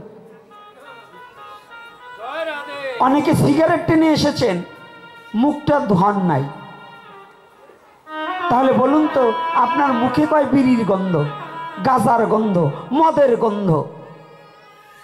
আপনি বাবা খাইয়ে একেবারে গার্জিয়ান খাইয়ে চিতইয়ে বসে রয়েছেন, তো এই হরি কথায় এই ইয়াবা নাকি? বাবা না, গার্জিয়ান মানে বাবা যদি হয়, সব ছেলেমেলের বাবা গার্জিয়ান না। তাই যে ইয়াবারে তো আজকাল এবার বাবা কয়, তাই যদি খাইয়ে এখানে কেউ আসে থাকেন, ওরে কে হরি নামে ধরবে? বাবা ধরবে না। যে গাঁজাখোর, ও তো গাঁজা খাইয়ে মাল খাইয়ে একেবারে টাল হইয়ে আইছে, ওরে ধরবে হরি নামে? তাই আগে কি সত্য, সরলতা, প্রেম, পবিত্রতা, এই শ্রী অঙ্গনটাকে পবিত্র রাখতে হলে কোনো পান, বিড়ি, গাঁজা, মদ এগুলো খাওয়া যাবে না। আপনি বাইরে যাইয়ে যা করেন করেন, আমি দেখবো না, কিন্তু এই জায়গায় সে যদি চালান তাহলে হয়। ছাগলেও যেমন মুখ বন্ধ করে না, আপনি হরি কথার সময় মুখ বন্ধ করেন না, তো ছাগলের স্বভাব আর আপনার স্বভাব কি আলাদা কিছু হইল? বলেন, একেবারে নিজের কাছে বিচার দেন। ছাগলের যত খাওয়ান, ও কাঁচা ঘাস দেখলেই মুখ দিয়ে খাওয়া দেন, আর আপনারে ভালো কথা যতই বলি তবু পান চাবাবেন, তাহলে ছাগলের আর আপনার মতো পার্থক্য আছে? হ্যাঁ, নাই তো। এটা গান আছে, গাবো, কণ্ঠটা নাই আজকে, ইয়ে ঘামাইয়ে কণ্ঠটা ধরে গেল, আর আজকে একটু ভিতরে একটু প্রদৌড় ছিল, তা কমে গেছে, এখন আর নাই। সত্যি কথা বলি। তবে দাঁড়ান, গানটা গাওয়ার আগে কমিটির বাবার আমাকে ক্ষমা করতে হবে, কারণ আজকে আমার খুব অন্য জায়গায় মনটা চলে গিয়েছিল। অর্থাৎ আপনাদের এই অঙ্গনে এই রকম পরিবেশ গত বছরও পাইনি, আজকে যত নীরবতা পেয়েছি এই রকম আজকে আপনাদের এইটা শ্রীধাম বৃন্দাবন, নিশ্চয়ই এখানে কোনো শুদ্ধ বৈষ্ণব এবং ভক্ত না জানি, না হলেও বৃন্দাবন থেকে ভগবানের কোনো অনুচর এখানে আসছে, না হলে এত সুন্দর পরিবেশ হতে পারে না। কিন্তু এই জন্য আমি যে কটু কথাটা বলছি, শুনুন, আমার এটা বলা উচিত নয়, আমার ক্রোধটার সম্বরণ করা উচিত ছিল, কিন্তু ভগবানের কথা তো এই সময় আঘাত লাগছে, এই জন্য আমি সবার কাছে ক্ষমা চেয়ে নিচ্ছি। আমাকে ক্ষমা সুন্দর দৃষ্টিতে দেখবেন। ভক্তরাও যেন আমার প্রতি অসন্তুষ্ট হন না, আমি একটু সামাল দিতে পারিনি। তবে গানটা একটু শুনুন, শুনবো তো নাকি? উঠে আটা দেবেন না তো? দক্ষিণের কথা বললেই তো আটা দেন, একজনও আর দাঁড়াবার চান না। কারণ আমাকে স্বভাব, যারা কমিটিকে একটু ডোনার হিসেবে দান করবেন, এই নামযজ্ঞ ভাগবত দিতে হইলে অর্থের প্রয়োজন। তারা একটু কৃপা করে দয়া পরবশ হয়ে একটু দান করবেন অফিস রুমে। দান করা বাধ্যতামূলক, এটা হলো গানের আগে বলে নেই। তারপরে আবার আমাদেরও কিছু দেবেন। কেন জানেন? ওই অসহায়, আমি তো অনাথ, মাও নাই বাবাও নেই, হ্যাঁ, তাহলে অসহায় না? আর তারপরেও আপনার জাতিকে রক্ষা করবার জন্য মন্দিরে কিছু ছেলে পেলে থাকে, ওদেরকে নিয়ে আমার আপনাদের ভিক্ষার উপরে জীবন চলতে হয়। অর্থ দু কাজেই দেবেন, এই নাম যজ্ঞও দিতে হবে, আমাদেরকেও কিছু দেবেন। তাই ডোনার হইয়েন, একটু দিয়েন, একেবারে থুয়ে যাবেন কোটি কোটি টাকাতে ব্যাংক ব্যালেন্স করবেন, মরে গেলে ওই ঘরের তে বাইর করবে আর ঘরে ঢুকাবে না, এইটা মনে রাখেন। কি হ্যাঁ, ঘরের থেকে আর ঘরে ঢুকাবে বাইর করলে? তাহলে এত কি, একটু কৃপণতা বাদ দিয়ে 2-4 বস্তা চাইলের টাকা, ওই 2-1 হাজার টাকা, একটু ওই বেগুনি নোটটা দিয়েন, ওই সিরা 10 টাকা খালি দিয়েন না। সিরা 10 টাকা আমি ভিখারি মানুষ, আমারে দেন, দেন কমিটির একটু বড় নোট দিয়ে। হ্যাঁ, যাই হোক, এইবার একটু আপনারা ভক্তের কাছে কমিটি যাবে, আপনাদের যার যেমন কমিটিরে দিয়েন, আবার আমাদের জন্য কিছু থুইয়েন। আজকে কিন্তু না নিয়েও যাব না। এইবার বাবাকে বলছি, এইবার যান, এইবার আনন্দের সহিত ভিক্ষা করে দেবো, কোনো আপত্তি নেই, আমিও ভিক্ষা করবো এইবার আনন্দে। তাই শুনুন, ছাগলে কি বুঝতে পারে ভাগবতের কথা, সকলে কি বুঝতে পারে ভাগবতের কথা। ও সে বৃষ্টি আসলে এদিক ওদিক ডাকে আর ঘুরায় মাথা। ছাগলে কি বুঝতে পারে ভাগবতের কথা, সকলে কি বুঝতে পারে ভাগবতের কথা, সকলে কি বুঝতে পারে ভাগবতের কথা। ভালো করে গানটা লক্ষ্য করবেন। ছাগলের খাবার দেখো কাঁচা ঘাসার ফ্যান,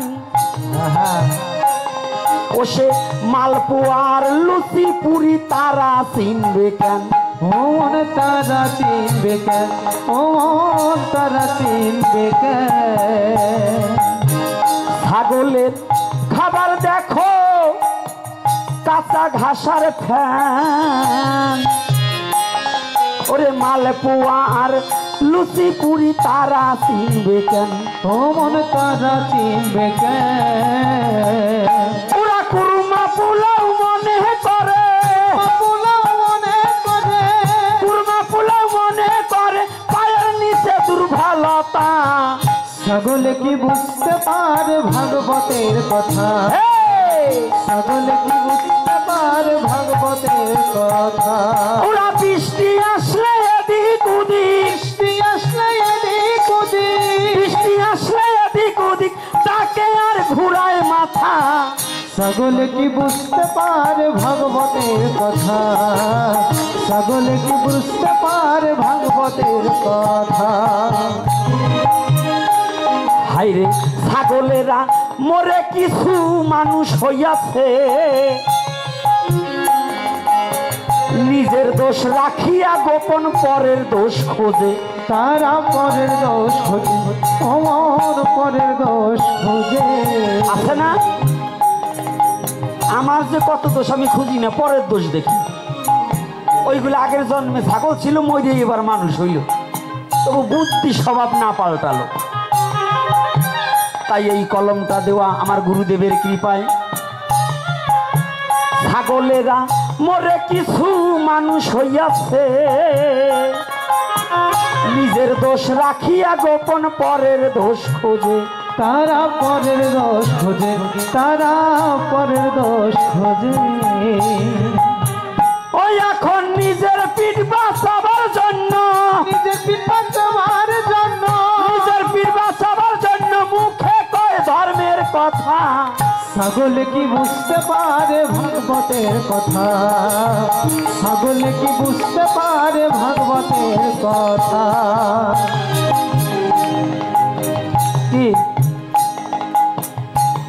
অধম গোপী বলে হায় রে মানুষ হওরে হুঁশিয়ার, পশুর স্বভাব না ছাড়িলে পাবি না নিস্তার। ও তুই পাবি না নিস্তার, ও পাবি না নিস্তার। গোপী বলে হায় রে মানুষ হওরে হুঁশিয়ার, পশুর স্বভাব না ছাড়িলে পাবি না নিস্তার। ও মন পাবি না নিস্তার, ও তুই পাবি না নিস্তার। তুমি জৈবনে কালে কি করেছ, কালে কি করেছ, জৈবন কালে কি করেছ, ও মনে আছে কি রে সে কথা। ছাগলে কি বুঝতে পারে ভাগবতের কথা, ছাগলে কি বুঝতে পারে ভাগবতের কথা। বসে বৃষ্টি আসলে এদিক ওদিক, বৃষ্টি আসলে এদিক ওদিক, বৃষ্টি আসলে এদিক ওদিক ডাকে আর ঘুরায় মাথা। ছাগলে কি বুঝতে পারে ভাগবতের কথা, ছাগলে কি বুঝতে পারে ভাগবতের কথা। ধীরে ধীরে কিছু কথা করিব বর্ণন, ধৈর্য ধরে শ্রবণ করেন যত ভক্তগণ।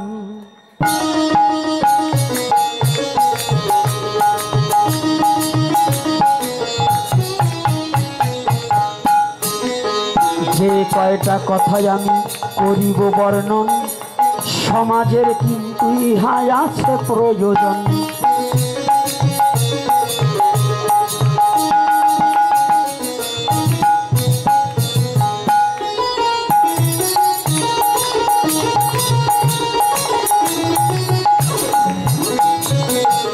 একটা ধর্মীয় অনুষ্ঠানে অন্য দলে যদি হিংসা করে, তারাই কিন্তু মানুষ নয়, পশুর স্বভাব ধরে।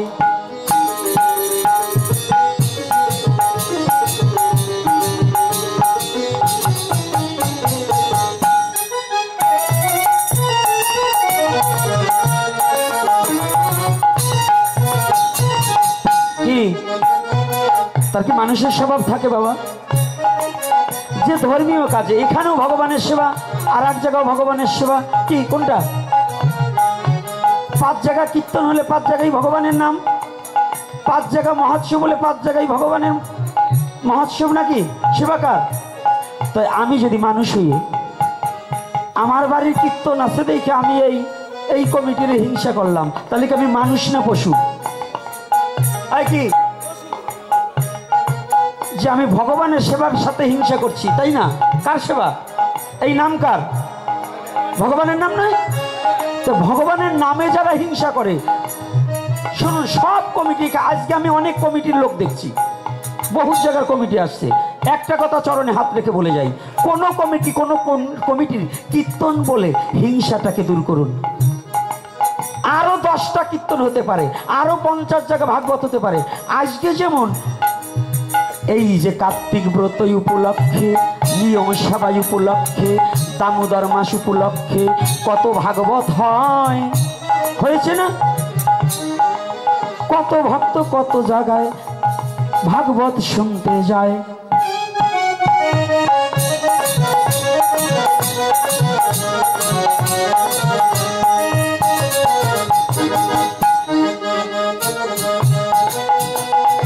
এইবারেতে একটা কোশ্চেন আমার কাছে আসে, কোশ্চেনটার জবাব কিন্তু করতে হবে শেষে।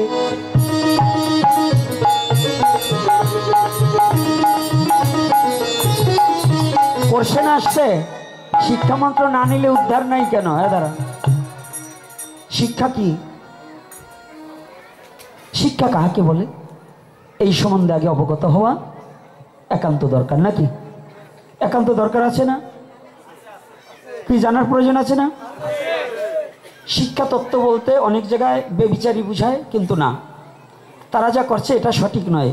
শিক্ষার একান্ত প্রয়োজন আছে। বীজ, দীক্ষা হচ্ছে বীজ বপন করা। দীক্ষায় বীজ বপন করা। আপনি মাঠে বীজ বপন করেছেন, কিন্তু আর সার, জল, সেচ, নোংরা, পরিষ্কার কোনোটাই করলেন না, ফসল ভালো হবে? তাহলে শিক্ষাটা কাকে বলছে? ওই বীজ বপন করার পরে সেচ দান করা, তাকে বেড়া দেওয়া, তার সমস্ত কিছু পরিচর্যা করা, তাহাকে বলে হয় শিক্ষা। তো দীক্ষার পরে যদি সে ভালো গুরু হয়, সে আগেই বলবে বাবা তুমি শিক্ষা তত্ত্ব জানো। তবে আজকাল কিছু পেটুক আছে, ওরা শিক্ষা তত্ত্ব কি বলে জানেন? বলছে তুই আমার কাছ থেকে দীক্ষা নিছিস, তোর মা গোসাইয়ের কাছ থেকে শিক্ষা নে।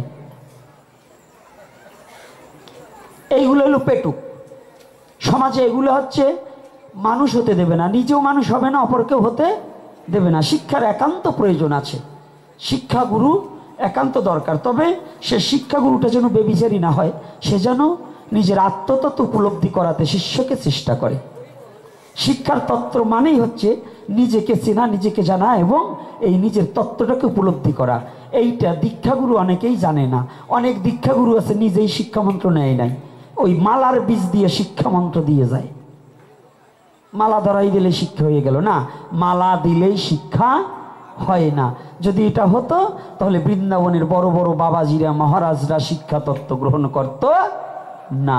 শিক্ষা গ্রহণ করা বাধ্যতামূলক। তবে আমাদের সমাজে কিছু শিক্ষাগুরুরা আছে পরক্রিয়া ভজনে লিপ্ত আছে, এইটা কিন্তু শিক্ষাগুরুর কার্য নয়।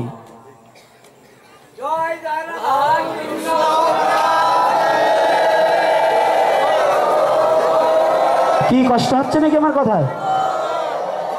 এত দিও না, খালি আইনে আইনে দিলে হবে না, খালি এখন প্রশ্ন করলে উত্তর দেব না। এইবার বলছে শ্রীকৃষ্ণর প্রিয়সী তুলসী, তাহলে তুলসী কাষ্ঠ দিয়ে দীপদান কেন করা হয়? দীপদান কাকে করছে, মানুষকে না ভগবানকে? তাইলে তার অঙ্গ দিয়েও গোবিন্দ সেবা হয়, এতে কোনো বাধা নাই। ভগবানেরই প্রিয়সী তো তুলসী, কি প্রেয়সী নয়? তাহলে তার অঙ্গ দ্বারা ভগবানের সেবা হচ্ছে, এটাই কোনো বাধা নাই।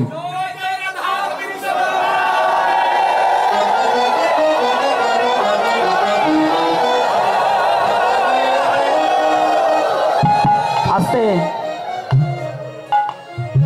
শোনো, একাদশী দিন কালী মাকে ভোগ দেওয়া হয় কেন? মাকে মাছ দিয়ে ভোগ দেওয়া হয় কেন? মা তো পরম বৈষ্ণব, এটা মা খায় না? তান্ত্রিক মতে তান্ত্রিক সাধনা যারা করে, পৈশাচিক সাধনা, তারা মায়ের মূর্তিখানা উপলক্ষ করে নিজেরা ভোগ বিলাস করার জন্য মাকে মাছ টাছ দিয়ে, যেমন কালীঘাটে। এটা কিন্তু বৈষ্ণবীয় ধারার মধ্যে নয়। আমার মহাপ্রভু এই সিদ্ধান্ত দেয় নাই। এই যে মাছ দিয়ে ভোগ দেওয়া, এগুলো মহাপ্রভুর সিদ্ধান্তর বাইরা। তো মহাপ্রভুর সিদ্ধান্তর বাইরা যারা, তাদের নিয়ে কথা বলা আমার কোনো দরকার নাই। দাও একটা দিয়ে চুপ করে, তুই আবার বলবে না যে আমার কথা ছুইলই না, ছুঁয়েই দেই।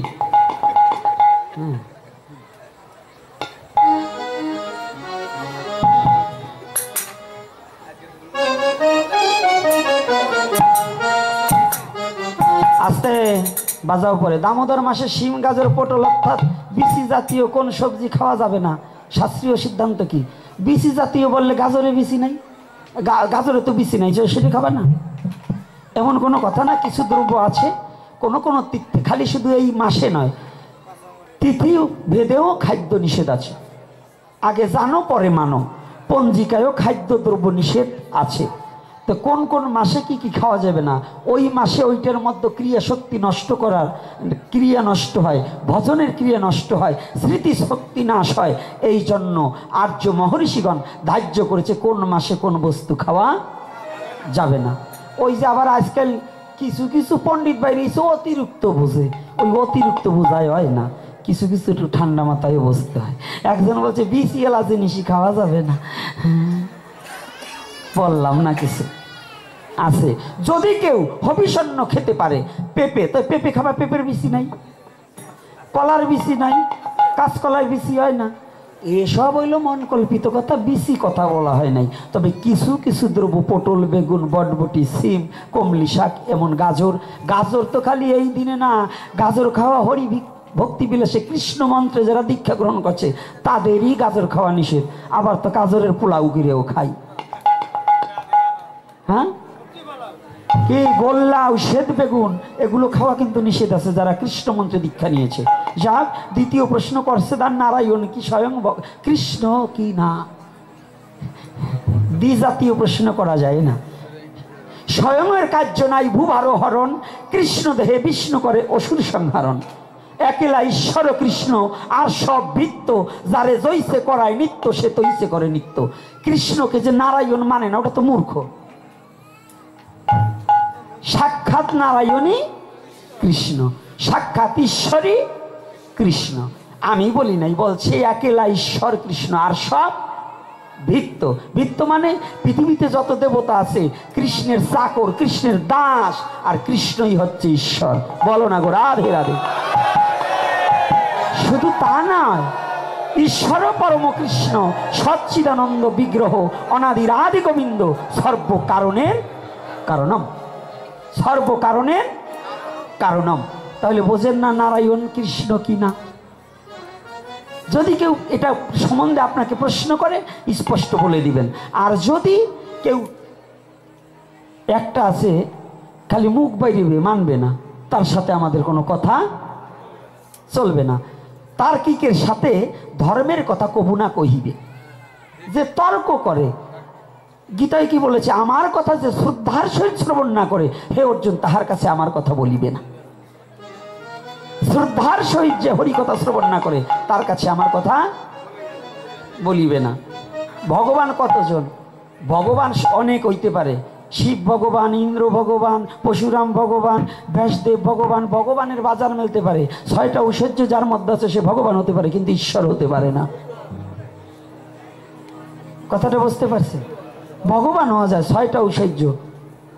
খালি কৃষ্ণের 6টা ঐশ্বর্য ছিল না, আরো কিছু ছিল। 64 কলা নিপুণ ছিল ভগবান কৃষ্ণ, ওটা আর কোনো কারো ছিল না।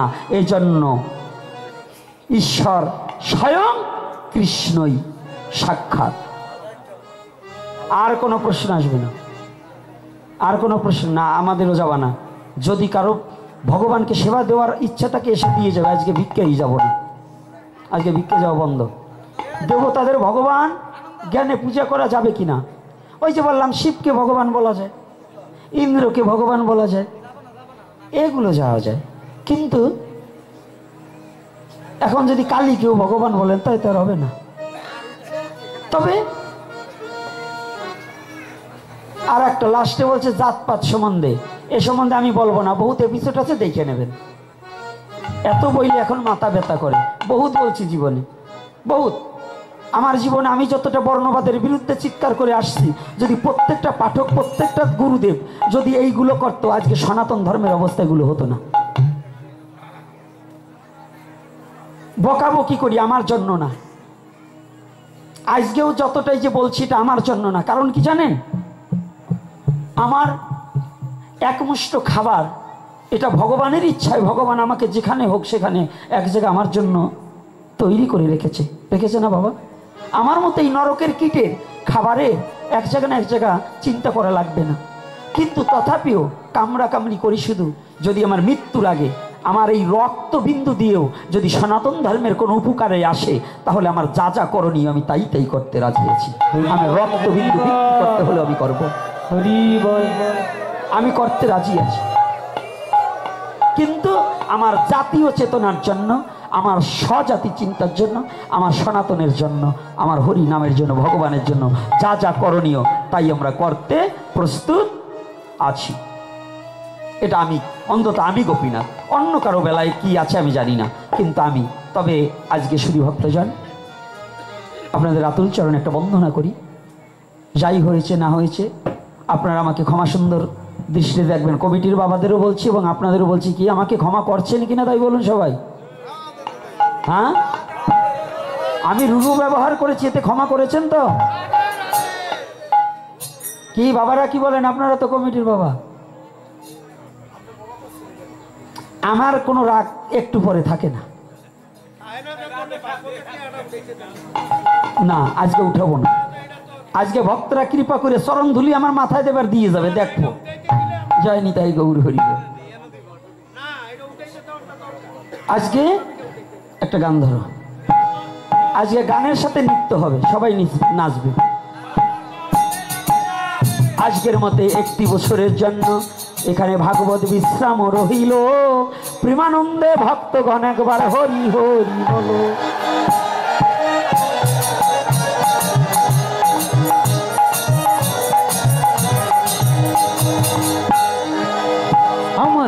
গাইয়ে নিচ্ছে হরিনাম ভবের মাঝে অমৃত